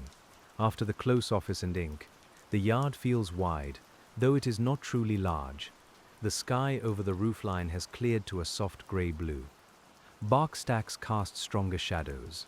A cart horse flicks its tail near the gate. You hear someone sawing in the next property, each stroke slow and even, like breath through wood. By early afternoon, the cork destined for stopper cutting is brought to a preparation table. The finer work of making bottle stoppers belongs to other hands, but your fitted supports help set the cutting blocks and trays at comfortable heights. One table slopes toward the worker's left, causing round blanks to roll when they should stay. A familiar problem, but in a new costume. You set your palm on the table and feel the slope. The legs are sound, but the floor beneath one rear leg has sunk slightly. A cork step can lift it. Yet because workers lean into this table while cutting, the support must be broad and firm, not a small wedge that might creep. You choose a block with a dense face and a steady grain. The block is trimmed into a low rectangular step, angled on the underside to match the floor. You test it under the table, then pull it out by a cord loop you have tied around it. That loop is useful for supports under heavy things, where fingers cannot safely reach. It is made from scrap twine, rough against your skin, and it smells faintly of hemp. After the third trimming, the table stands nearly level. You place a few round cork blanks on its surface and watch them. They tremble but do not roll. The cutter beside you gives a satisfied nod and begins arranging his tools. His blades are sharper than yours, made for clean repeated cuts, and the sight of them reminds you that the cork's journey through the yard has many careful hands. You stay long enough to see whether the table shifts under use. The cutter presses, turns, cuts, and the table holds. Cork circles gather in a shallow tray with a sound like dry buttons. The air fills with finer dust, lighter than the dust from bark trimming. It catches in sunlight and makes the whole table seem surrounded by a pale halo. There is a quiet pleasure in supporting another worker's rhythm. Your fitted step under the leg disappears, but because it holds, his knife can repeat cleanly. His repetition becomes smoother, his shoulders settle. The tray fills. In this way, one small piece of cork helps many other pieces become what they are meant to be. The afternoon meal is later today. You sit near the wall where the sun has warmed the boards, and you rest your back against a stack covered in canvas. The canvas smells of damp fiber and old rain. Your bread is harder than yesterday's, but it softens with cheese. Around you, men eat with the quiet focus of people who know the day still has hours to give. The younger worker sits nearby, turning a scrap in his hand. He has begun carrying one too. You notice but do not comment at first. He studies the scrap as if it might confess a purpose. After a while, he asks whether every piece can be useful. You tell him no, not every piece, but more pieces than a hurried man would think.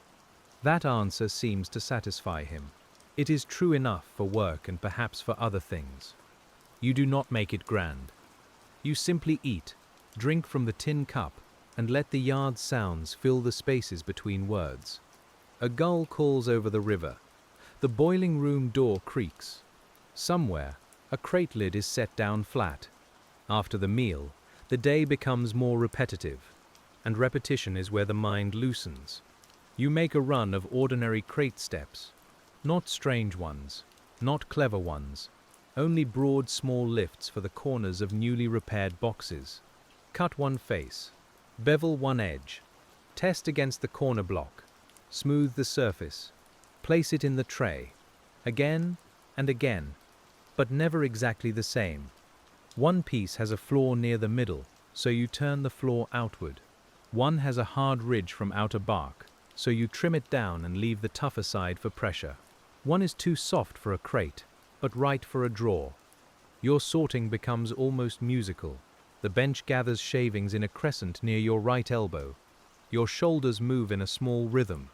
The knife handle warms fully to your palm. We stay with this ordinary hour, because much of life in a cork yard is not made from memorable events. It is made from doing the modest thing well enough, then doing the next modest thing with the same attention. From time to time you lift your eyes. The yard changes by inches. A shadow slides from one stack to another. The rack moved earlier now holds fresh slabs, and air passes through them properly. The gate opens without its old hard scrape. The sample cabinet drawer inside the office is opened twice and closed without clatter. Your day is hidden everywhere. A crate brought from the street interrupts the repetition. It is older than most, with patched sides and one iron corner brace rusted almost thin. The foreman wants it used for local delivery. Nothing long or rough, but it still needs care. You run your hand along the inside bottom and feel a ridge where a replacement board sits proud. The proud board could bruise the lower cork slabs. You make a pair of steps to lift the first layer above the ridge, then a broader pad to spread pressure near the patched corner.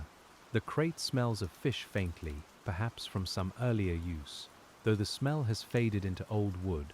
You sprinkle a little clean cork dust in the bottom to sweeten it before fitting the pads. The first pair sits well.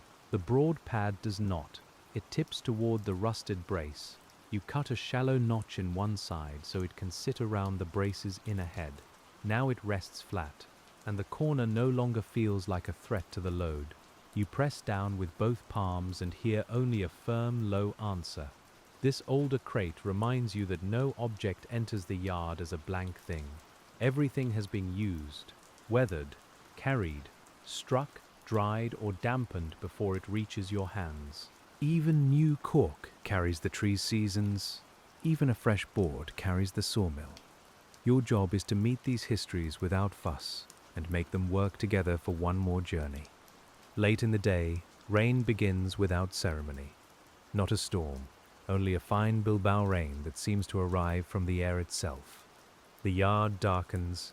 Men cover stacks quickly but calmly, drawing canvas over bark and tying it down with practiced knots. The smell of cork rises at once, richer and closer, as if the whole yard has breathed in.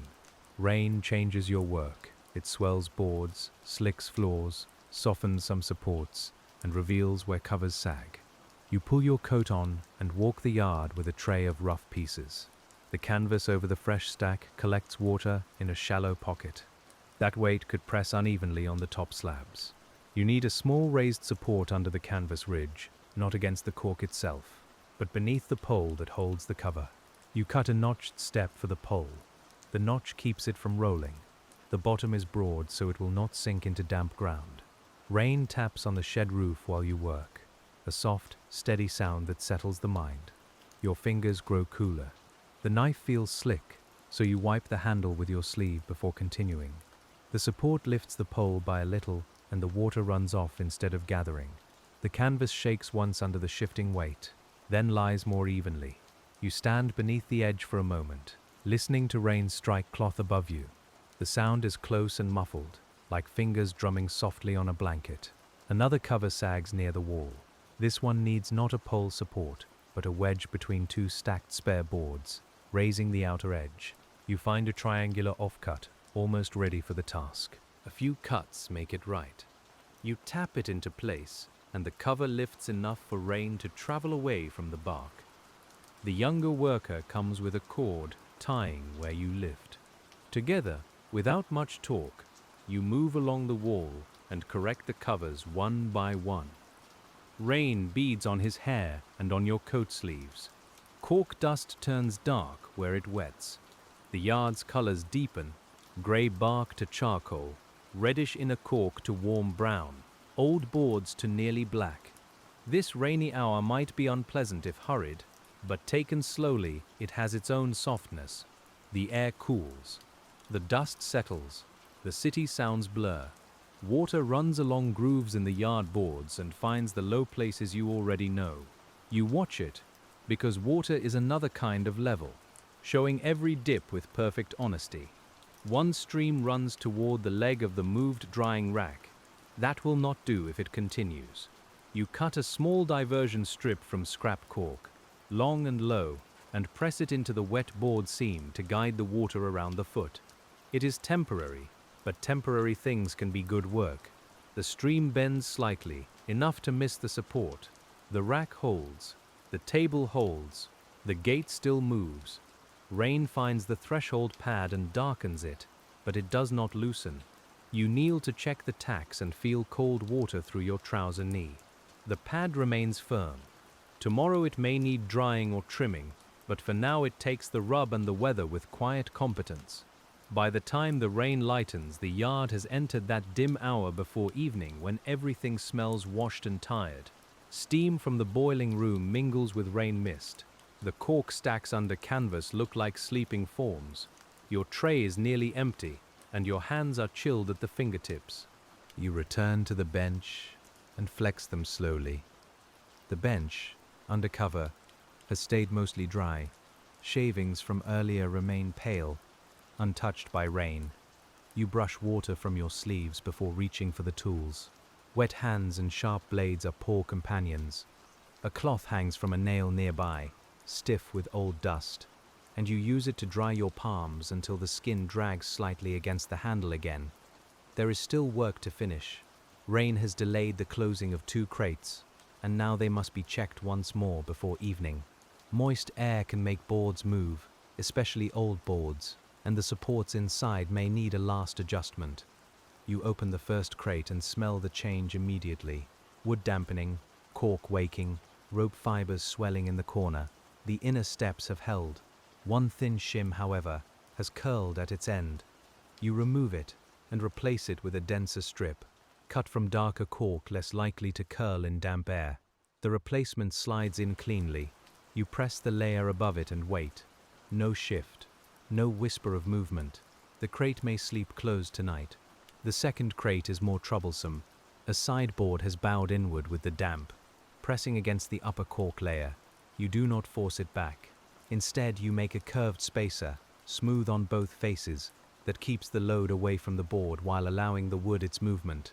The spacer must be gentle, because pressure in the wrong place could make the bow worse. You shape it slowly, checking it against the curve again and again. The rain has made the shed quieter, and each cut seems clearer. Outside, drops fall from the roof edge into a barrel. Inside, your knife moves through cork with a dry, patient sound. The spacer finally fits along the board as if it were grown there. When the crate is closed, the lid sits level. You mark it with chalk, though the chalk line is paler in the damp air. The foreman sees the mark and nods. No more is needed. The crates are moved closer to the inner wall, away from the weather, and the path they leave behind on the floor is clean where their bottoms scraped through dust. Evening returns more slowly under cloud. There is no amber light tonight, only a gradual deepening of grey. The lantern is lit earlier. Its flame reflects in wet patches on the boards and shines along the rounded edges of cork pieces. The yard feels enclosed, almost like a room with rain ticking softly from the eaves. You sit at the bench for the final sorting, as you did yesterday, but the mood is different. Dampness has made the scraps heavier. Some will need to dry before fine cutting. You spread them in a shallow tray rather than piling them under cloth. Air must reach them. A crowded damp scrap becomes sour, and sour cork has fewer uses. You place the wet room pieces near the stove side, not too close, because sudden heat can twist them. The dry crate shims remain in their envelope. The curved offcuts are wiped with a cloth and set on edge. Every placement is small, but each one saves future work. Tomorrow's hands will thank tonight's patience, even if tomorrow's mind has forgotten why. The young worker helps without being asked. He lays pieces too close at first, and you shift them apart with 2 fingers. He notices. The next row he spaces better. Teaching can be as quiet as that. We do not need a speech when the tray itself shows what air must do. The rain stops while you are cleaning the knife. The silence after it feels full, as if the yard is listening to itself drip. Water falls from canvas corners. The gutter near the boiling room murmurs. The city beyond the wall resumes in softened pieces. A wheel, a voice, a door, a distant hammer. You breathe in, and the air tastes clean and bark-rich. You make the final walk with the lantern keeper again, though tonight the lantern's glow matters more. He lifts it near the fresh stack, and you check the supports by shadow. The canvas is shedding water properly. The pole step remains in its notch. The lower stack support has not shifted. You touch the edge of it, and it feels cool, damp, and firm. At the moved drying rack, the diversion strip still guides the last water away from the foot. You leave it for the night.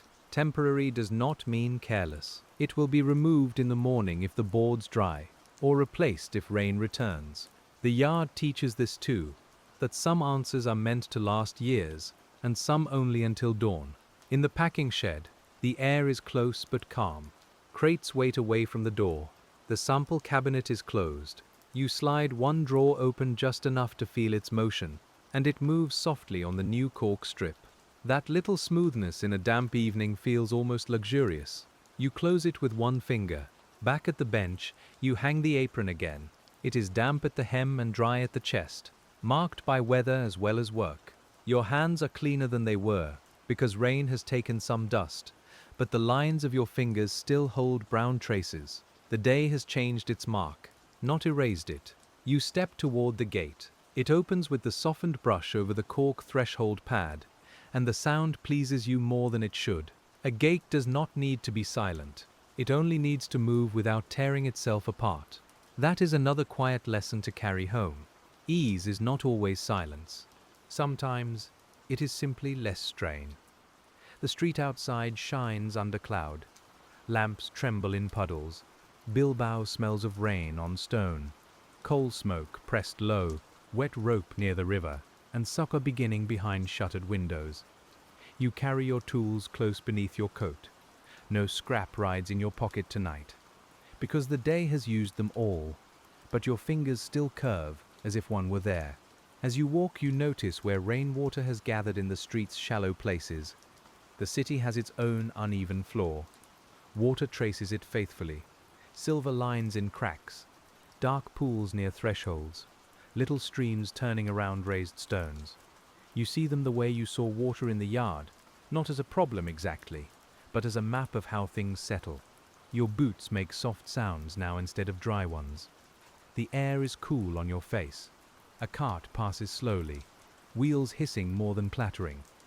The driver keeps his shoulders hunched against the damp, and the horse's breath steams under the lamp. You step aside into a doorway until they pass, then continue along the lane. At home, the latch still rests against yesterday's cork scrap.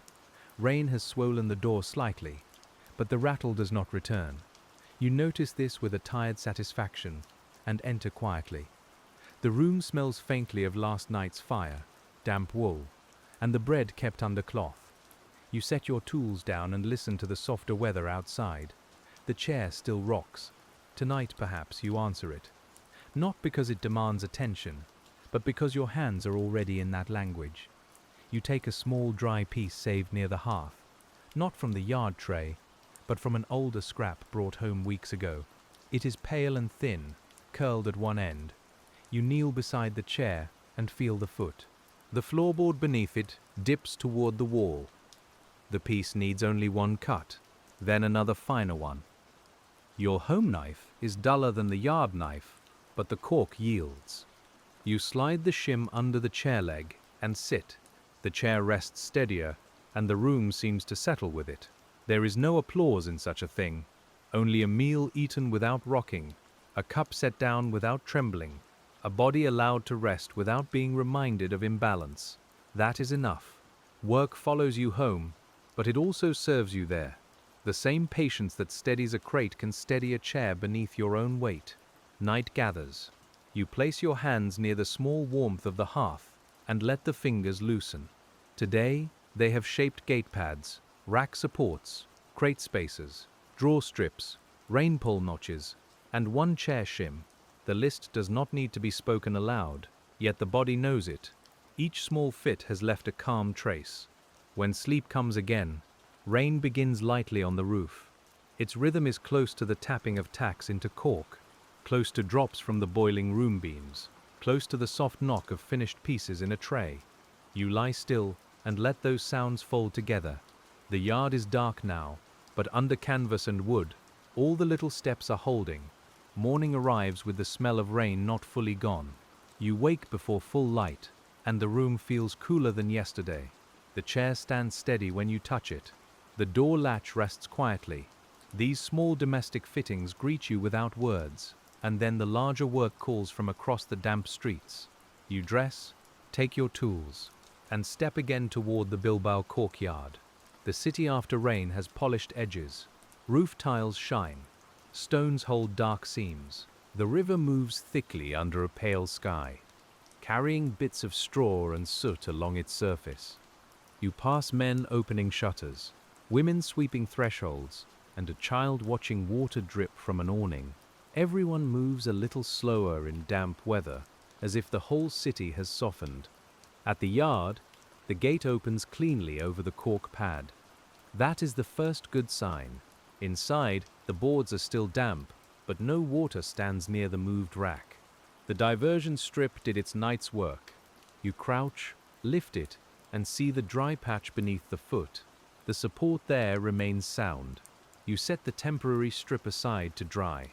The canvas over the fresh stack is heavy with moisture, but not sagging badly.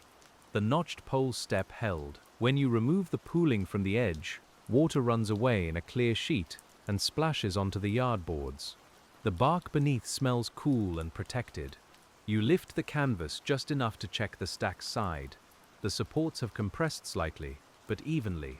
This is how the day begins, with yesterday's answers becoming today's conditions. Nothing stays exactly as it was. The cork dries, the boards swell, the air changes. The work continues because the world continues to move. You do not mind.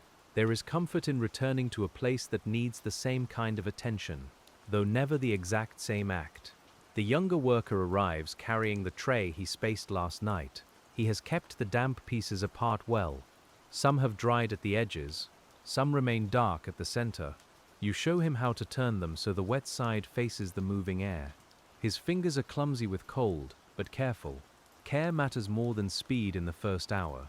A new task waits near the office. The sample cabinet, made smoother yesterday, has revealed another issue. Because the drawers now slide properly, the cabinet itself rocks when pulled from one side. Before, the sticking drawers hid the fault. Now the better motion has uncovered the weaker footing. The world often does this. Repair one thing and another speaks more clearly. The cabinet stands on 4 small feet, and the rear right foot rests near a low board. You kneel on the office floor, which smells less of rain and more of paper. The foot has worn at an angle. A cork step can level it, but because the cabinet is moved rarely, the support can be finer and more permanent than a yard wedge. You make a small layered pad from 2 thin strips, crossing their grains so they resist curling. A little glue would help, but glue takes time to dry, and the morning needs a simpler answer first.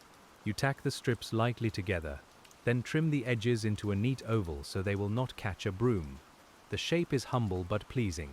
The cabinet settles on the pad. When you pull the drawer, the cabinet no longer rocks. The foreman opens it himself and closes it twice. He says nothing for a moment, perhaps listening as you listen. Then he gives the same quiet nod. The samples inside lie in their rows, each piece showing its grade, and the cabinet stands as if it has become more certain of its place. Back in the yard, the rain has left the air clear enough to see the hills beyond the rooftops. The cork bark came from trees that knew other hills, other soils, warmer groves where bark was stripped in seasons and left to grow again. You do not dwell on distant forests for long, because the yard is present and immediate. Still, the material carries that wider world into your hands. You lift a raw slab and feel its curve. The outer bark is rough, almost stony in places, while the inner face is smooth enough to catch light. This slab is not for your bench, but its edge has a broken strip that can be saved for steps. You mark it with chalk before the cutters take the main piece. Saving useful edges begins before waste exists. The cutters work along the slab later, and the marked strip comes to you. It is irregular, full of ridges, but the inner cork is dense and good. You split it into several small blanks. One becomes a wedge, one becomes a draw strip, one with a natural curve. You save for a crate wall. The tree's shape continues into the yard's small corrections. As the morning lengthens, a shipment of empty bottles arrives at the neighboring warehouse, and their faint glass music carries over the wall. It is a delicate sound, clinks and chimes under burlap and straw. Some of the cork from this yard may one day close bottles like those, though your present work remains beneath crates and racks. The thought connects the sounds without pulling you away. You prepare more table supports for the stocker cutters, because the damp has changed their working height. One table now sits too low at the front after a floorboard swelled behind it. You shape a pair of broad front steps, each with a slight hollow so the table feet cannot wander. The cutter tests the table by rolling a blank. It stays. The blank is round and pale, smooth from another blade. You pick it up briefly and turn it between finger and thumb. It is lighter than it looks. It has no idea of the bottle it may meet. You set it back in the tray and return to your less finished scraps, the odd pieces, the supports, the overlooked shapes that make the graceful objects possible. Near noon, the sun comes through. Steam rises from canvas, boards, and damp stacks. The yard brightens in patches. Everything smells stronger for a while, as if warmth is drawing yesterday's rain back into the air. Your shirt sticks lightly to your shoulders. Your hands move more easily now, warmed by work and weather. The noon task is a long rack along the wall used for sorting thin sheets. Its shelves are shallow and slightly bowed. The sheets slide forward when piled. which makes the front edge crowded and leaves the back underused. You are asked to make a series of little stepped strips, each one lifting the front by a small amount, so the sheets rest back toward the wall.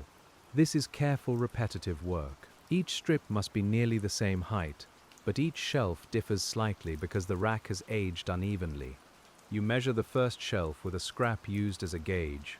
Then you cut the first strip, test it, trim it, and mark the pattern. The second shelf asks for a thinner version. The third wants a strip that tapers toward the left. The rack becomes a quiet lesson in variation. From a distance, it seems one object. Up close, it is many different little worlds, each shelf with its own bow, stain, sag, and history of weight.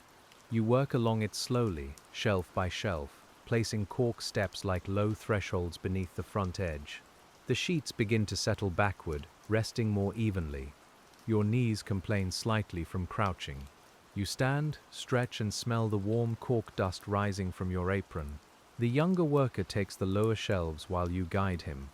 He cuts one strip too square for a bowed shelf, and it rocks. This time he sees why before you point it out. He returns to the bench and rounds the underside. When the strip fits, he looks pleased in a contained way. You let him have the quiet pleasure of it. We all need the moment when a small, stubborn thing finally agrees. It teaches more than correction does. It makes the hand want to listen again. The rack takes most of the early afternoon. By the end, thin sheets lie flatter, and the front edge no longer looks crowded. The improvement is not striking unless one knows the old annoyance. That is often true of good work. It removes a small daily irritation so thoroughly that, after a while, no one remembers to be grateful for its absence. You return to the bench and drink water. The cup is warm from sitting in the sun, and the water tastes faintly of metal. A line of cork dust clings to your wrist where sweat dried. You wipe it away and watch the yard for a moment. The stack by the gate, the moved drying rack, the office cabinet, the gate pad, the sheet rack, all are holding in their own ways. A cartman brings word that one crate must be ready sooner than expected for a short river transfer. There is no alarm in this, only a slight tightening of schedule.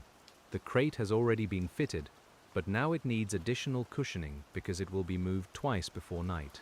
You open it and consider the load, not as a pile, but as a thing that will be shaken, lifted, set down, and lifted again. You make 4 corner steps with rounded inner faces. Sharp edges inside a traveling crate are unkind. Rounded cork lets the load shift a hair without bruising. You add a thin floating pad across the middle, not fixed, just nestled between layers where it can absorb movement. The crate becomes a small, patient system of give and hold. The lid is nailed while you stand by. Each hammer strike is louder than your usual work, but still ordinary. The nails enter cleanly. The crate is lifted by 2 men and set on a handcart. You watch its bottom as it moves over the threshold pad. No catch. No jolt. It rolls out toward the street, carrying your unseen steps inside. For a few breaths after it leaves, you feel the absence of it. The place where it stood is empty, marked by a rectangle in the dust. Soon another crate will take that space. The yard is full of departures and replacements. Your work stays mostly in the moving things, going away under lids, beneath legs, behind hinges, inside corners.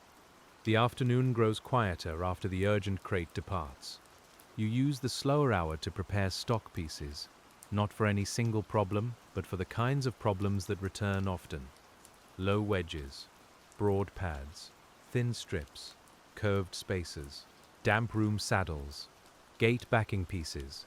You cut them in small batches, though each one still receives a final touch by hand. Stock work can become careless if the mind wanders too far. You keep yourself present by naming the use silently as you shape each piece.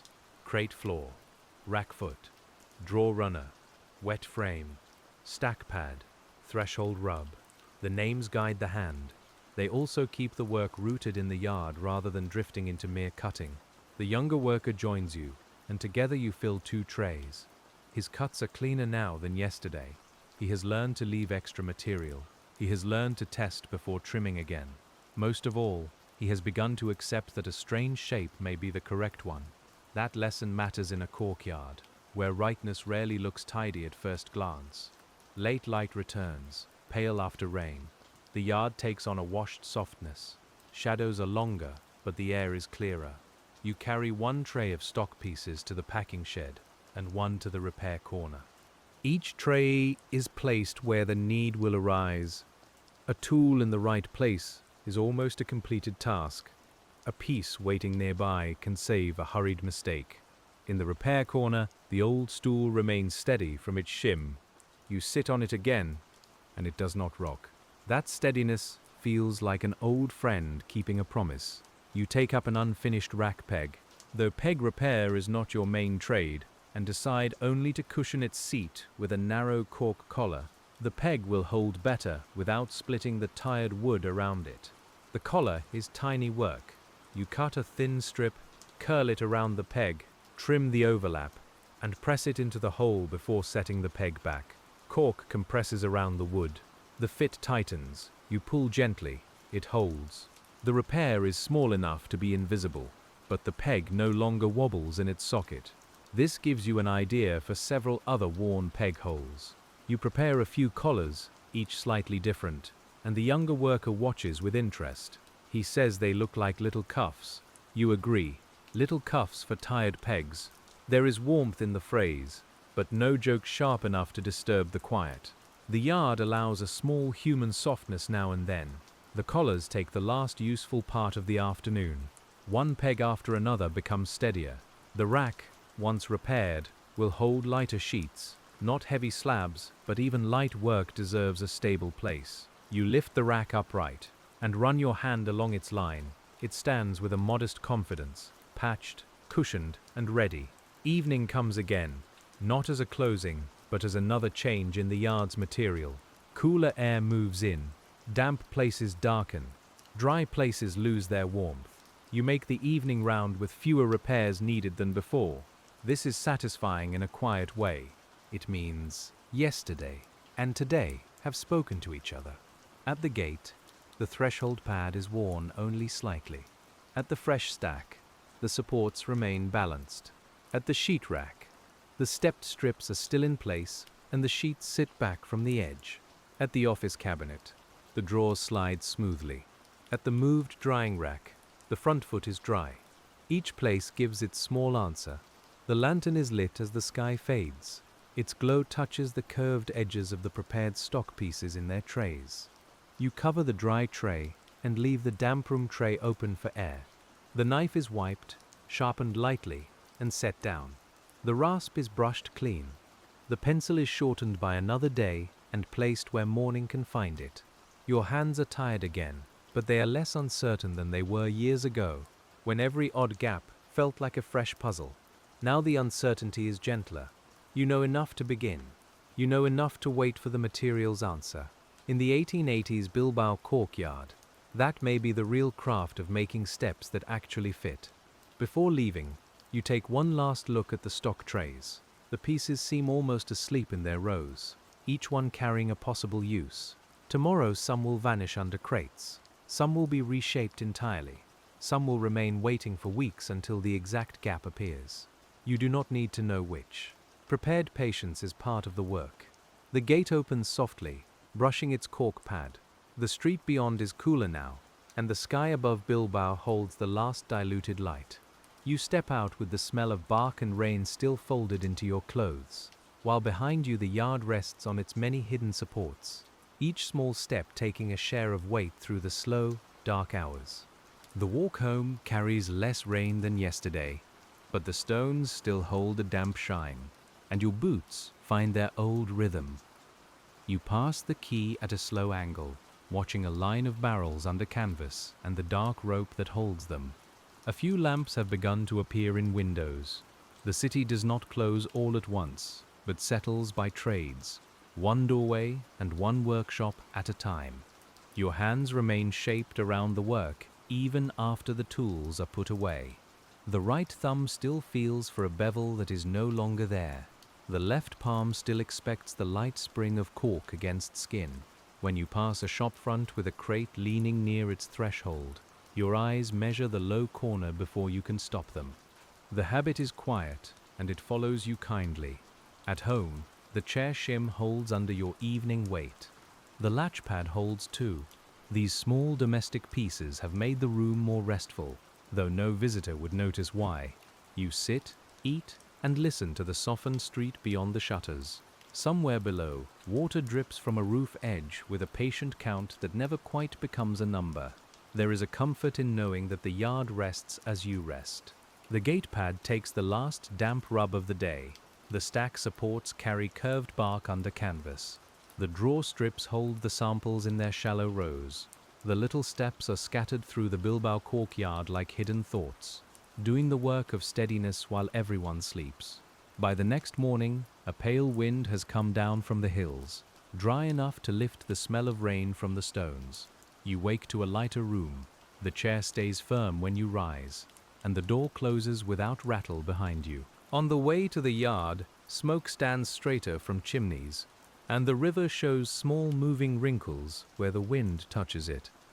The gate opens with its softened brush, and this morning that sound feels almost familiar in a new way. We step inside the 1880s Bilbao Cork yard as the first light falls over the stacks. Canvas covers are being folded back. The bark beneath them releases a cool, stored smell, earthy and dry at the edges. Yesterday's damp has not vanished, but it has begun to leave. The first job is air. Before cutting, before packing, before fitting new steps, the yard must be opened to the day. You help lift covers, prop frames, and set narrow spaces between stacks where air can pass. Cork likes to dry slowly and evenly. Too much trapped damp can sour it, and too much sudden heat can warp it into stubborn curves. Air needs small architecture too. You make little spacing steps for the lower bark layers, not thick enough to shift the stack, only enough to let a thread of morning wind move underneath. They are rough pieces, made quickly but not carelessly. Your knife cuts shallow vents into their sides, because a flat pad can block the very air it is meant to invite. The younger worker sees the vents and understands after a moment. The support is not only lifting, it is breathing. He turns one in his hand and runs a finger through the shallow channel. You tell him that some steps carry weight, some protect from rubbing, and some simply make room for air. The yard needs all three. A row of bark slabs is set upright near the wall to finish drying. Each slab leans against a horizontal rail, and each lower edge rests on a raised strip to keep it away from the damp floor. The old strips have become compressed and uneven. You are asked to remake them. It is patient work, fitting a long line rather than one single wobble. You begin at the left end, where the wall stones are cold and slightly wet. The floor falls toward a drain by nearly the thickness of your thumb across the whole row. If all the strips are the same height, the slabs will lean badly at one end. So each cork step in the line must rise by a little more, almost nothing, then almost nothing again, until the row meets the slope. This is not measured with fine instruments. You use a straight board, a chalk line, and the patient eye of a worker who trusts small differences. The first strip is low, the next is a shaving higher, the next higher still. You mark them on the underside with little slashes, 1, 2, 3, not written as numbers but cut as signs for placement. The cutting becomes rhythmic. Slice, test, mark, place. Slice, test, mark, place. The line grows under your hands and the slabs begin to stand more evenly. Their lower edges no longer bite into wet floorboards. Air can pass beneath them, cool and dry from the morning wind. The whole row seems to breathe more easily. The younger worker carries the finished strips to the wall and sets them according to your marks. He reverses one by mistake, and the slab above it leans forward. You do not scold him. You ask him to look at the slashes again, then at the floor. He sees it, turns the strip, and the slab returns to its quieter angle. We stay with this lesson because it belongs to the craft. A fitted piece is not only a shape, it is a shape in a place. The same strip turned around becomes wrong. The same wedge moved a hand's width away may lose its purpose. In the Bilbao Cork yard, even scraps have addresses. By mid-morning, the upright row is finished. The slabs stand in their uneven order, looking from a distance as if the supports beneath them are all alike. You know they are not. The difference is hidden along the floor, in small heights and angled undersides. That hidden difference is what makes the visible row calm. A cart arrives carrying old sacks filled with cork, off-cut from another workshop. The sacks are dusty, tied at the neck, and smelling of travel. Some pieces are too fine to use as steps, but others may be useful after sorting. You help empty one sack onto a broad table. The sound is soft and tumbling, like dry shells poured into a bin. Sorting off-cut is slower than it appears. You separate by density, dryness, curve, and crumb. Your fingers learn quickly which pieces can take pressure and which will collapse. Some have dark outer bark still clinging. Some are pitted or cracked. The table becomes a landscape of possible uses, and you move through it with calm attention. There is a particular kind of off-cut you like for crate wall spaces. It has one natural curved face and one clean-cut face, so it can nest against a bowed board without much shaping. You make a pile of these near the corner. Thin flat scraps go to draw runners and labels. Chunkier pieces go to feet and frames. Crumbly pieces go to packing dust. The sacks also contain a few pieces of cork too beautiful for your ordinary uses. Smooth, dense, and almost honey-colored inside. You set them aside for sample mounts or delicate office fittings. It would be wasteful to hide them beneath a muddy gate. A good worker does not treat all scraps equally. Usefulness includes knowing where beauty can serve. The foreman joins you at the sorting table and lifts one of the finer pieces. He rubs it between finger and thumb, then points toward the office. The sample case needs new backing blocks for a set of display cuts. That will be later. For now, you keep sorting, because the sacks are full and the morning light is best for reading small floors. Dust rises from the table, dry enough to tickle the throat. You sip water, then continue. The younger worker begins to guess categories correctly. He places a springy wedge in the foot support pile, a curved scrap in the wall spacer pile, and a brittle piece in the packing dust bin. Once he hesitates with a strange twisted piece, and you tell him to save it. The twisted piece looks almost useless. It bends along two directions, with a ridge down one side and a hollow on the other. But you have seen places shaped like that, beneath warped crates and old racks repaired too often. The oddest pieces sometimes wait longest. When their place appears, they fit more naturally than anything made square. We finish the first sack, then the second. The table is brushed clean between them so dust from poor scraps does not cling to good ones. This is a small discipline, but small disciplines keep materials trustworthy. By the time all sacks are emptied, the yard has gained 3 trays of useful steps, 1 bin of packing crumbs, and a shelf of finer pieces for the office. The office work comes after the noon meal. You carry the honey-colored scraps inside, where the air is dry and still. The sample case sits near the cabinet you steadied earlier. It has shallow compartments for showing the stages of cork, rough bark, boiled slabs, trimmed sheets, stopper blanks, and finished pieces. The backing blocks have worn down and no longer hold the samples at the right tilt. This is the gentlest fitting of the day. The samples are not heavy. They do not need rough support. They need a quiet angle that catches light and lets a buyer see texture clearly. You cut small steps with sloped faces, smooth them with cloth, and fit them into the compartments one by one. The cork supporting cork feels almost tender in its circular usefulness. The rough bark sample needs a higher block because its outer ridges cast shadow. The boiled slab needs a lower one, since its smooth inner face already reflects light. The stopper blank needs a narrow step behind it, so it does not roll forward when the case is moved. Each sample asks for its own angle, and you answer in pieces small enough to hide beneath the display. The office smells of ink and paper warmed by noon. A fly taps once against the window, then finds the open crack and leaves. Outside, the yard sounds come softened through the wall. Knife on bench, cartwheel, distant murmur, the light clack of sorted pieces. Your hands do quieter work here, but they are the same hands that shaped rain supports and gate pads.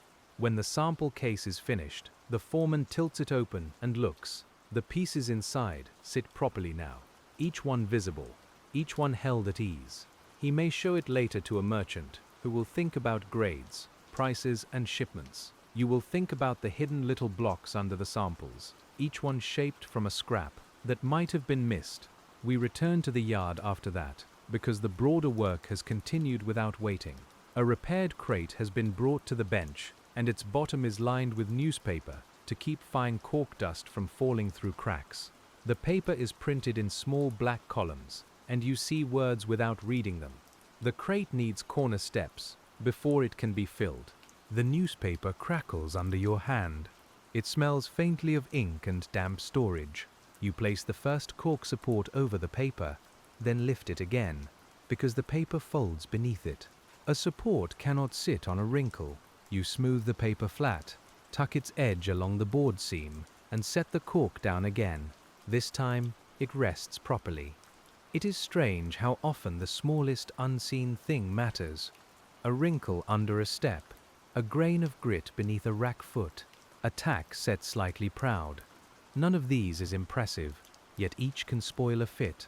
Your work trains you to notice the humble obstacle before blaming the larger object. Often the world needs less force and more clearing away. The crate is filled in layers. You add a side spacer near a bowed board, using one of the curved scraps sorted that morning. It fits almost at once, as if it had been waiting for this board in particular. The younger worker notices and grins. You remind him, gently, that saving strange pieces is only useful if you remember where you put them. He points to the tray where they are now kept. Curved spacers, twisted pieces, long strips, dense blocks. The trays are becoming a vocabulary he can read. That is another hidden change in the yard. As pieces find names and places, the work becomes less mysterious, not less patient, but easier to begin. The afternoon brings a shipment request for cork sheets packed flatter than usual. Flat packing requires more attention because sheets can warp if pressed unevenly, or if one corner is lifted too high. You and the packing men prepare a wide crate, checking the bottom with your hands. It has a shallow diagonal twist, not enough to see at first, enough to matter. You lay a straight strip across the bottom and notice the daylight beneath one end. There is your first answer. A long, low step must run diagonally under the lower corner, not as a proud ridge, but as a gradual lift. You choose a long piece from the sorted offcut and begin tapering it from both ends. The shaving is thin and steady, curling along the blade. Long tapers require calm. If you cut too sharply near the middle, the sheet will feel the edge. If the ends are too blunt, they will mark the layer above. You work slowly, pausing to run your palm along the slope. Touch sees what the eye can miss. Your palm finds a high spot, and the knife lowers it by the width of a breath. The long step goes into the crate. You press it down, then lay the first cork sheet over it. The sheet rests flatter. You lift it again and add two small companion steps near the opposite corners, almost as thin as folded cloth. Now the sheet lies without twist. The packing men begin layering, and you stay beside them for the first several sheets. Each layer is turned slightly because the sheets have natural memory from the bark. You help guide the corners, smoothing air from between them. The cork feels dry and warm, with a faint velvet texture along the cut faces. When your hand passes over the surface, it makes almost no sound. The crate feels like a quiet book being closed page by page. Halfway through, a corner begins to rise. You see it before it becomes a problem. A very thin step is needed under the opposite side, not where the corner lifts, but where the pressure begins. The younger worker guesses the lifted corner first. You show him the pressure line with your hand. He nods slowly, understanding that the visible complaint is not always the source. You make the thin step from a pale strip and slide it beneath the lower layer. The raised corner settles. Nothing dramatic happens. That is the point. The best corrections arrive before the problem becomes large enough to announce itself. The packing continues, calm and even, until the sheets sit neatly below the rim. The lid is not nailed yet. The crate must rest for an hour so the layers can settle. You chalk a small resting mark on the side and leave it near the inner wall. Later, you will press the top again and listen. The work includes waiting, and waiting is easier when one trusts that waiting has a purpose. During that resting hour, you turn to a set of work stools used by cutters near the light. Stools suffer in a yard. They are dragged, tilted, stood upon, and left under benches. Their legs shorten unevenly, not by much, but enough to tire a worker's back. You line 3 of them near the bench and test each one with your weight. The first needs a simple shim. The second needs a thicker footpad because the leg end has split slightly. The third is the interesting one. It rocks in 2 directions depending on how the sitter leans. You turn it upside down and find that one leg has been repaired with wood from a different stool. The repair is sound but not matching. You make a cork cap for the shorter leg. It wraps slightly up the sides, held by 2 small tacks and its own compression. The cap must be shaped so the stool can slide without peeling it away. You round the lower edge and roughen the bottom just enough for grip. When the stool is turned upright, it rests more kindly. The second stool gets its pad. The first gets its shim. The third, after testing, asks for one more thin adjustment under the opposite leg. Stools are personal objects, though shared in a yard. A cutter may sit for hours, leaning forward with knife and blank. If the stool rocks, the body holds that rocking. If the stool rests, the body rests a little too. The cutters return from their break and test the stools. One man notices at once. He sits, shifts his weight, and pats the seat as if thanking it rather than you. That is enough. You gather the remaining stool scraps and set them aside. Footpads wear quickly, and the work will come back. The wide sheet crate is ready to check. You return to it, press the top layer, and feel the settling. The long diagonal step beneath has held its purpose. The corner no longer rises.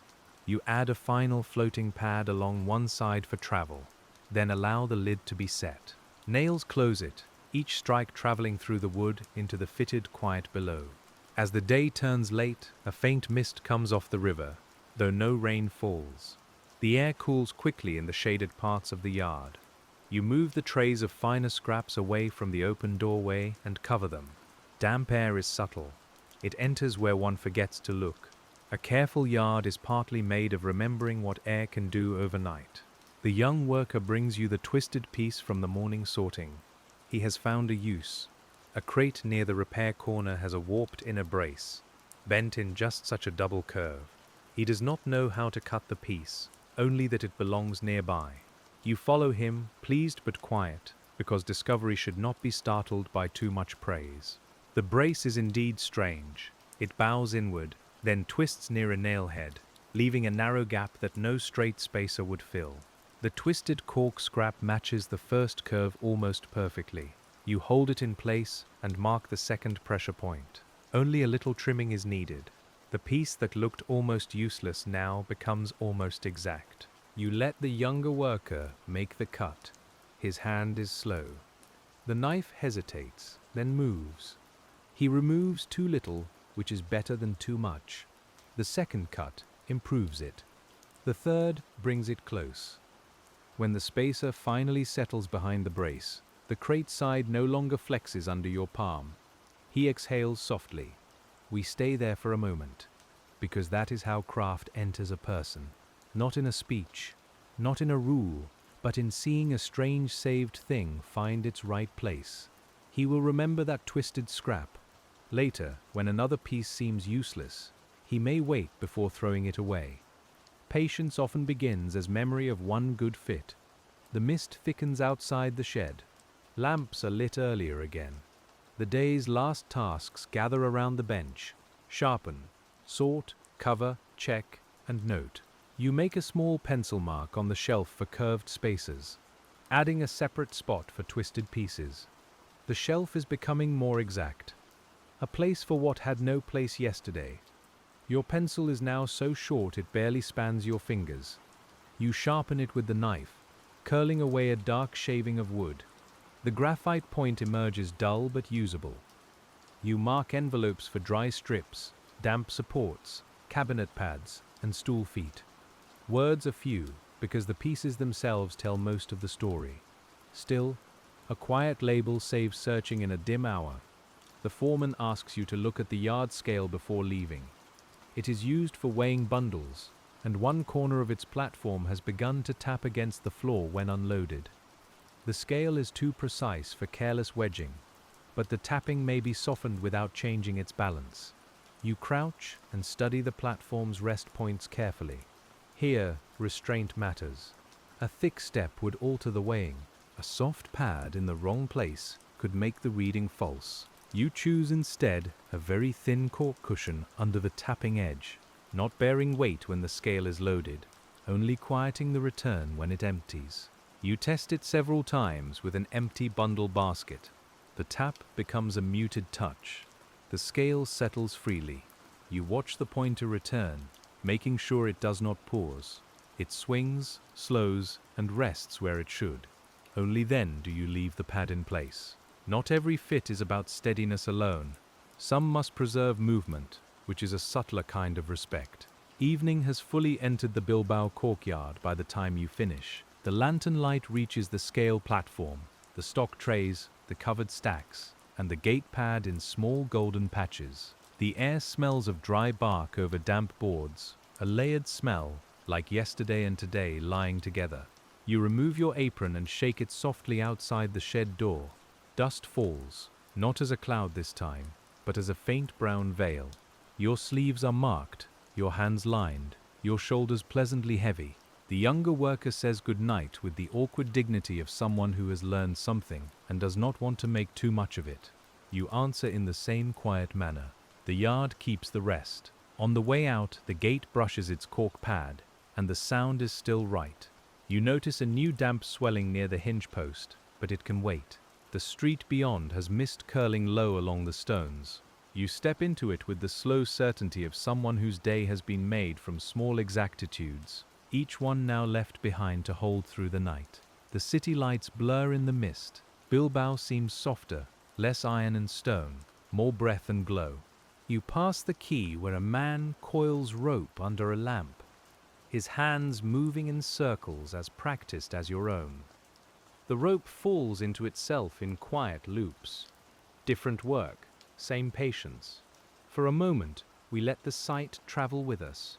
At home, the door opens without rattle, and the chair waits without rock. You set your tools down and feel the absence of the yard as a kind of low hum in your hands. The room is small, but steadier than it was. You eat slowly.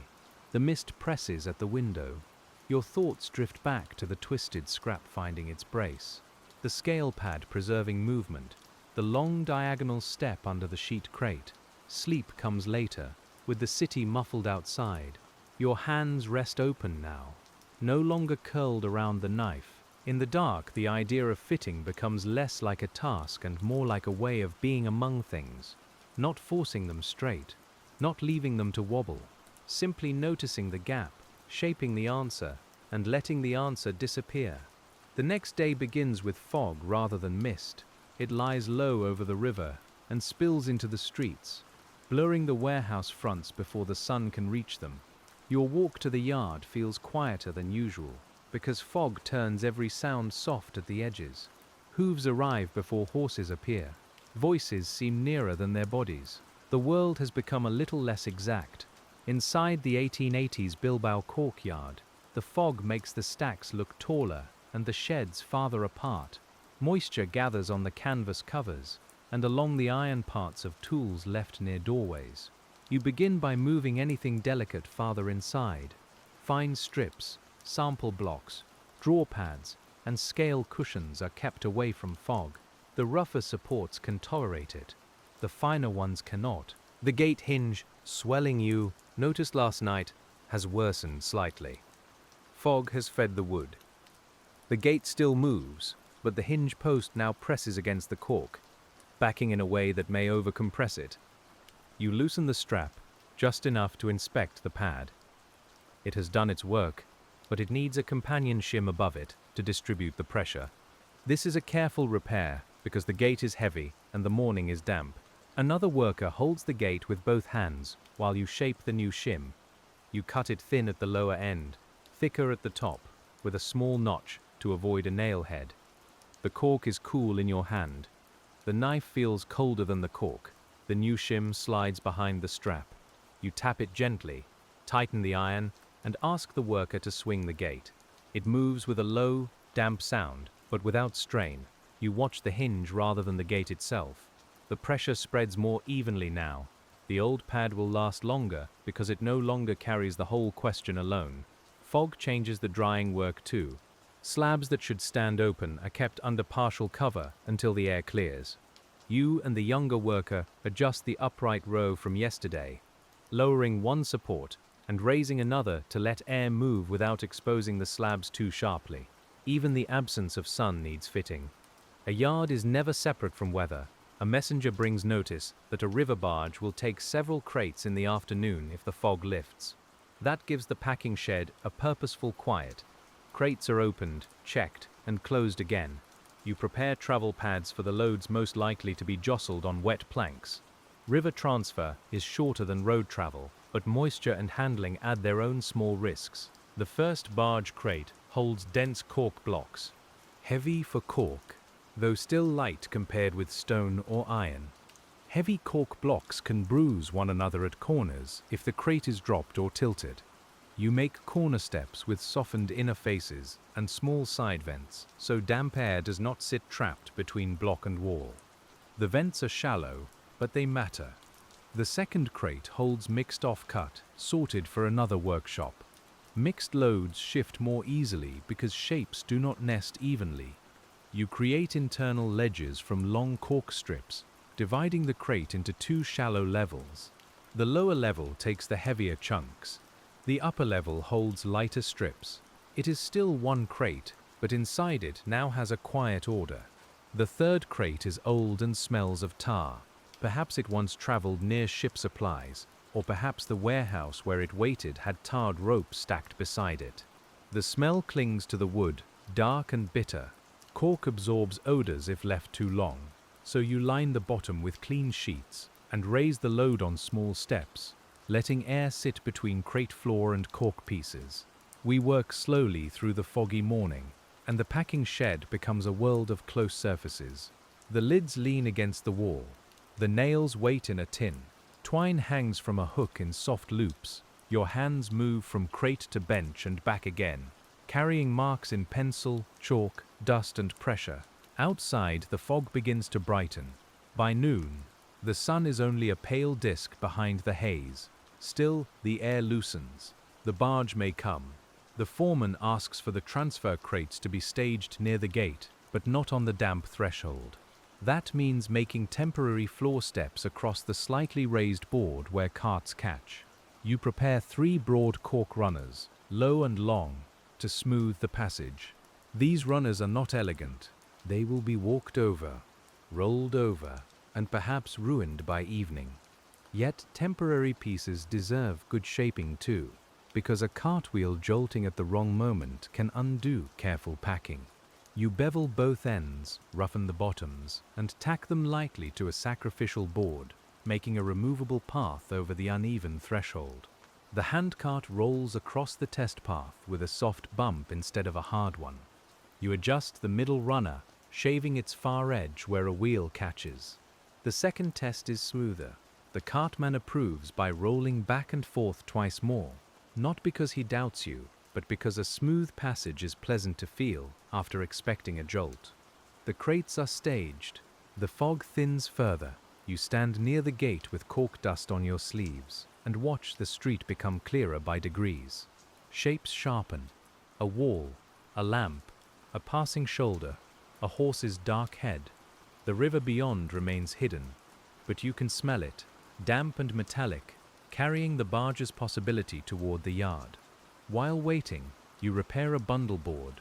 It is a flat plank used to carry tied stacks of thin cork pieces, and one end has splintered. A cork cap can soften the end and keep twine from catching. You cut a broad U-shaped piece and fasten it around the damaged edge. The board becomes easier to handle at once. Small mercy for hands that lift all day. The barge signal comes as a call from the street. The yard shifts into motion but not panic. Men lift the first crate onto the handcart. The wheels pass over your cork runners with only a low roll. The crate moves through the gate and into the fog-bright lane. You walk beside it for a few steps, watching the lid, listening for internal slide. None comes. At the quay, the planks are damp. This is beyond your usual yard. But the crate still carries your work inside, so your attention follows it. A plank near the barge edge sits unevenly, and the cartwheel dips. The cartman curses softly, not sharply. You take a spare runner from under your arm and place it across the dip. The next wheel passes cleanly. The spare runner will return with you if remembered.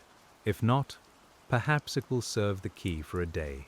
You watch the crate lifted onto the barge, its rope handles creaking, its bottom clearing the wet edge by a narrow margin. It lands on deck with a dull wooden sound. No shift inside. The hidden steps have traveled their first few yards well. Back at the cork yard, the second and third crates follow. The temporary threshold path earns its keep. Wheels move more smoothly. Shoulders strain less. The younger worker notices how the runners change the whole mood of the transfer. A jolting cart makes men tense. A smooth path lets them move with more confidence. Fitting can calm people as well as objects. When the last crate leaves, the removable path is lifted and set aside to dry. Its surface is already marked by wheel pressure. You run your palm along the compressed tracks. They show the cart's passage like memory pressed into material. The runners may serve again, though perhaps not as runners. Once marked, they join the shelf of pieces with histories. The afternoon after a shipment often feels hollow. Spaces open where crates stood. The yard sounds larger. You use that openness to sweep, sort, and inspect. Beneath the staged crates, you find dust, a bent nail, a strand of twine, and one old cork step flattened almost smooth. It must have fallen from some earlier load and been forgotten under weight. You lift it and study it. One face is polished dark from pressure. The other is ridged with floor marks. It is too compressed for a structural support now, but it could become a thin pad for a latch or a label weight. You trim away the damaged edge and place it in the small-use tray. Nothing sound is dismissed without one last question. The fog has burned off by late afternoon, leaving a clean, mild light. The yard feels exposed after the morning's softness. You notice details hidden earlier, a loose tack in the shelf, a stain under the boiling room gutter, a tiny gap opening beneath the sample cabinet pad. The day continues to offer small tasks, as if fog had covered them until you were ready. The sample cabinet pad has compressed more than expected. Not dangerously, just enough that the drawer has begun to whisper against its runner. You add a paper-thin strip of cork above the pad, then test the drawer again. It moves cleanly. Fine fittings often need this after their first day. A new piece learns its pressure and then asks for a final word. Near the boiling room, the gutter stain comes from a drip that lands too close to stored dry supports. You make a little cork deflector and tack it under the gutter lip, guiding drops into the pail instead of onto the shelf below. The first drop strikes it, hesitates, and falls where it should. Water accepts a new path easily when the path is placed well. The loose tack in the shelf is removed and replaced. Beneath it, the cork strip has torn slightly, so you cut the torn part away and fit a small patch. Patch upon patch, the yard continues. It does not become perfect. It becomes maintained. There is a deep calm in that difference, because maintenance expects return and does not resent it. As evening nears, the young worker brings the handcart runners to the bench. He has brushed them clean and laid them in order. The wheel marks are deep on the center one. He asks whether to throw that one into the rough bin. You shake your head and show him how the compressed track can become a cradle for round bundles. The cart has shaped it into another use. You cut the runner into shorter pieces, preserving the curved compression marks. These become rests for rolled cork sheets or bundled strips, preventing them from sliding on a shelf. The younger worker laughs quietly at the transformation, not because it is funny, but because it feels satisfying. A thing used hard has not ended. It has changed work. The evening round is lighter than usual, because many crates have gone. The stacks remain. The racks remain. The office cabinet remains. The gate moves. The scale returns cleanly. You touch each place as though greeting it. The Bilbao Courtyard, with all its small fitted steps, feels less like a collection of repairs and more like a living arrangement of agreements. The lantern keeper comes, and the light follows the same path as before, though the yard itself is never the same twice. Tonight the air is dry enough that covers can stay partly open. The upright slabs will breathe. The damp room pieces are turned once more. The twisted spaces have their own shelf now, a modest new category, born from one remembered fit. You put the tools away with the steadiness that comes from a full but unhurried day. Knife wiped, rasp brushed, mallet set down, pencil stub placed beside chalk, trays covered or opened according to the needs of their pieces. The motions are familiar enough to be restful. Each one closes a small loop without closing the work itself. At the gate, you pause and touch the hinge post. The new shim holds. The old pad beneath it is spared. The threshold runner waits inside, ready for another cart day. Outside, the street is clearer than it was at dawn, and the river fog has lifted into a pale high haze. You step through, leaving the yard to its supports again. The walk home is easier in dry air. The city has regained its edges. Ironwork stands dark against the sky. Warehouse walls show their stains plainly. A barge bell sounds once from the river, low and round, perhaps from one of the craft that carried the crates away. You hear it and think of the hidden corner steps inside those boxes, taking the first movements of travel. At home, you find the chair still steady and the latch still quiet, but the table has developed a small rock. Perhaps it was always there, and your attention has only sharpened. Perhaps the damp changed the floor. You set your hand on the tabletop and feel the movement. It is slight. It can wait until after food. Later, with the room dim and the day loosening from your shoulders, you take a flat scrap from the mantel and test it beneath the table leg. Too thick. You shave it with the dull home knife, slowly and without the clean ease of the yard blade. The scrap thins. The table stills. A cup set on it no longer trembles. The house has accepted another little answer. Night stretches quietly. You sit at the steadied table and let your hands rest beside the cup. They are work-worn, but not harshly used. Cork is forgiving compared with stone and iron. It asks for patience more than strength. It leaves dust, not cuts, when the day goes well. It makes a person attentive to pressure, softness, and the dignity of small corrections. When you sleep, the fog returns in dream only as softness. The yard appears without sharp edges. Stacks rise under canvas. Crates wait open. The bench holds trays of odd pieces, each one somehow known. You are not hurried. You turn a piece in your hand, and the place it belongs is nearby, waiting with the quiet confidence of a gap that will be answered. Morning comes with clear light and a hint of warmth. You wake before the street is noisy, and the room around you feels unusually steady. Chair, latch, table, all resting without complaint. It is a small kindness to begin the day among things that hold. You dress, take your sharper yard knife, and walk back through Bilbao as shutters open and smoke lifts. At the Corkyard, the clear weather has brought more activity. Sun lies across the boards. The open stacks release dry smell rather than damp. Men speak a little more because the air feels easier. The foreman has new work waiting. A set of long storage shelves must be prepared for a large arrival of prepared cork sheets. Shelves mean levels, and levels mean you. The storage shelves run along the back wall, tall enough that a ladder is needed for the upper rows. They were built straight once, perhaps, but years of weight and weather have changed them. The lower shelves sag slightly in the middle. The upper shelves tilt toward the wall. The whole structure is serviceable, but the incoming sheets need flatter resting places. You begin at the bottom, where your hands can work directly. A long shelf cannot be corrected with one big step. It needs many small ones placed along its length, each lifting just enough to share the burden. You use a straight board as a guide again, sliding it along the shelf and watching where light appears beneath it. Light becomes your measure. The first gap is near the left support. You fit a thin pad. The second is broad and shallow, needing a longer strip feathered at both ends.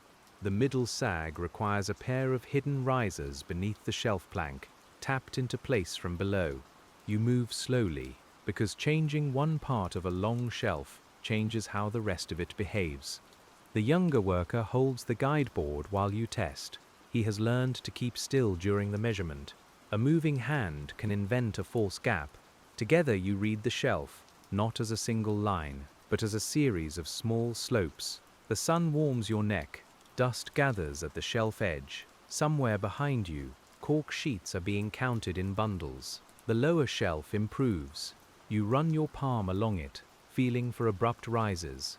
None are sharp enough to trouble the sheets. Good. The next shelf is higher, and you stand on a low crate to reach it. The crate has been fitted before, and it does not rock beneath you. Even your standing place carries yesterday's kind of work. This shelf tilts toward the wall.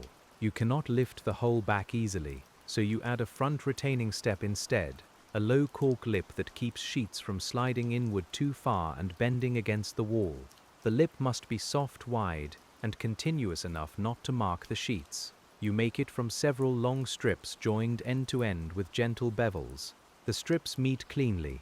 Your fingertips smooth each joint. A sheet placed on the shelf now rests with its front edge supported and its back edge free from pressure. The foreman watches, then has the first bundles brought closer. The storage wall begins to fill, slowly, with pale sheets stacked in measured groups. Each group settles onto the supports without sliding. The upper shelves wait. A ladder is brought, old but strong, with one foot worn shorter than the other. Before anyone climbs, you fit the ladder foot. It is instinct now. A ladder that rocks is no place for work, even quiet work. You cut a dense cork pad, strap it with twine to the short foot, and test the ladder yourself. It rests. From the ladder, the yard looks different. Stacks become patterns. Crates become squares. Men move like careful marks across a board. The smell of cork rises from below, warmer near the roof. You fit the upper shelf, supports more slowly, passing pieces down for trimming, receiving them back, testing and adjusting. The younger worker becomes your second pair of hands. The upper shelf has a warped back rail. A straight support would press the sheets unevenly. You use several small stepped pads instead, spaced where the rail recedes. Each pad is shaped to its own hollow. The work takes time, but the result is gentle. The sheets will touch support in several places rather than being forced against one stubborn line. By noon, the storage wall is ready enough to begin filling in earnest. Bundles arrive, tied with cord and carrying the dry, sweet smell of prepared cork. The sheets slide onto shelves with a whisper. You watch each stack settle. A support near the middle compresses more than expected, and you mark it for later adjustment after the first hour of wait. Waiting returns. The shelves must sit under load before you trust them. So you turn to another task, close enough to observe them from the corner of your eye. A set of label weights is needed for papers that curl in dry weather. You make them from flattened old steps, trimmed smooth, each one heavy enough by shape rather than mass. Cork is light, but a broad piece can still persuade paper to lie down. The office clerk accepts the label weights with a slight surprise, perhaps because they are nicer than expected. You have rounded the corners and rubbed the faces clean. Old supports, once crushed under crates, now rest on paper in the office. Their work has become gentler with age. That pleases you in a way that stays quiet. After an hour, the shelf mark is checked. The middle support has compressed, but not too far. You add a thin strip beside it, sharing the load. The stack of sheets lifts by almost nothing, just enough to remove a slight bow. This adjustment is the final settling of the storage wall for now. More changes will come later, as all useful things invite maintenance. The afternoon continues with shelf filling, tray sorting, and small repairs born from the movement of many bundles. A cord cuts into one cork edge. so you make a soft separator. A shelf peg rattles, so you wrap it with a narrow collar. A bundle wants to roll forward, so you place one of the curved runner pieces beneath it. The yard's vocabulary keeps expanding. The sun lowers, and the stored sheets glow softly on their shelves. They are pale tan, honey, and light brown, each bundle slightly different. The fitted supports are mostly hidden beneath them, but you know the wall would not look so calm without those small steps. The shelves hold not because they are perfect, but because they have been answered where they needed answering. As evening moves in, we do the round again, and the storage wall becomes part of it. You touch the lower shelf, press the middle bundle, look along the upper line from the ladder's first rung. Everything rests. The ladder footpad remains tied and ready. The label weights sit in the office window, holding curled papers flat in the last light. The day's shavings are finer than usual, long strips from shelf lips and paper-thin adjustments. You sweep them into separate piles. Clean, long shavings make cushion delicate samples. Dust from the floor goes elsewhere. The bench appears beneath the work, scarred and patient. You wipe the knife, and its edge catches a thin line of sunset before the lantern takes over. The younger worker asks whether there will ever be a day when nothing needs fitting. You think about the gate, the shelves, the crates, the weather, the floor, the tools, the bodies that use them. You tell him, gently, that if such a day comes, you will use it to sort the pieces better. He smiles, understanding that the answer is no, but the no is not a burden. The yard darkens around that thought. Nothing needs to be solved forever tonight. The shelves are holding. The gate is moving. The racks are breathing. The crates that left on the barge are somewhere downriver, carrying their hidden supports into another chain of hands. Here in the Bilbao Cork yard, the remaining pieces settle into their places, and your own hands slow as the lantern flame steadies. The lantern flame steadies, and the last bright edge leaves the stored cork sheets, so their pale faces turn soft and sleepy in the dimness. You stand beside the bench a little longer, feeling the day loosen from your shoulders. The knife is clean, the rasp is brushed, the mallet is back in its place, and the short pencil waits beside its small scatter of chalk dust. Around you, the Bilbao Cork yard settles into the kind of quiet that belongs only to workplaces after hands have left them. The gate rests on its pad, the shelves hold their weight, the crates sit square against the wall, and the racks breathe in the cool evening air. Nothing announces itself. Nothing asks loudly to be seen. You make one last slow pass through the yard, not searching now, only noticing. A covered stack gives off the faint, warm smell of bark. A drop falls from the gutter into the pail near the boiling room. The floorboards hold the day's footprints in dust and darker, damp patches. Beneath legs, lids, shelves, hinges and corners, the little cork steps keep their quiet promises. At the bench, you lift your apron from your waist and hang it carefully on its peg. Fine dust slips from the cloth and settles without sound.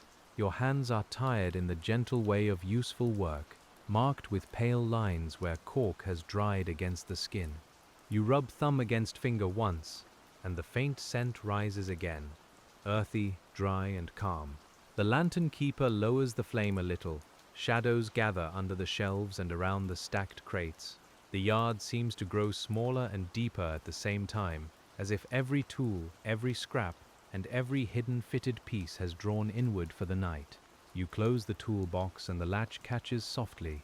Outside the gate, Bilbao is turning quiet under the evening sky, but inside the yard, the work is already at rest. The bench is still, the cork dust has settled, and the last small step holds in the dark.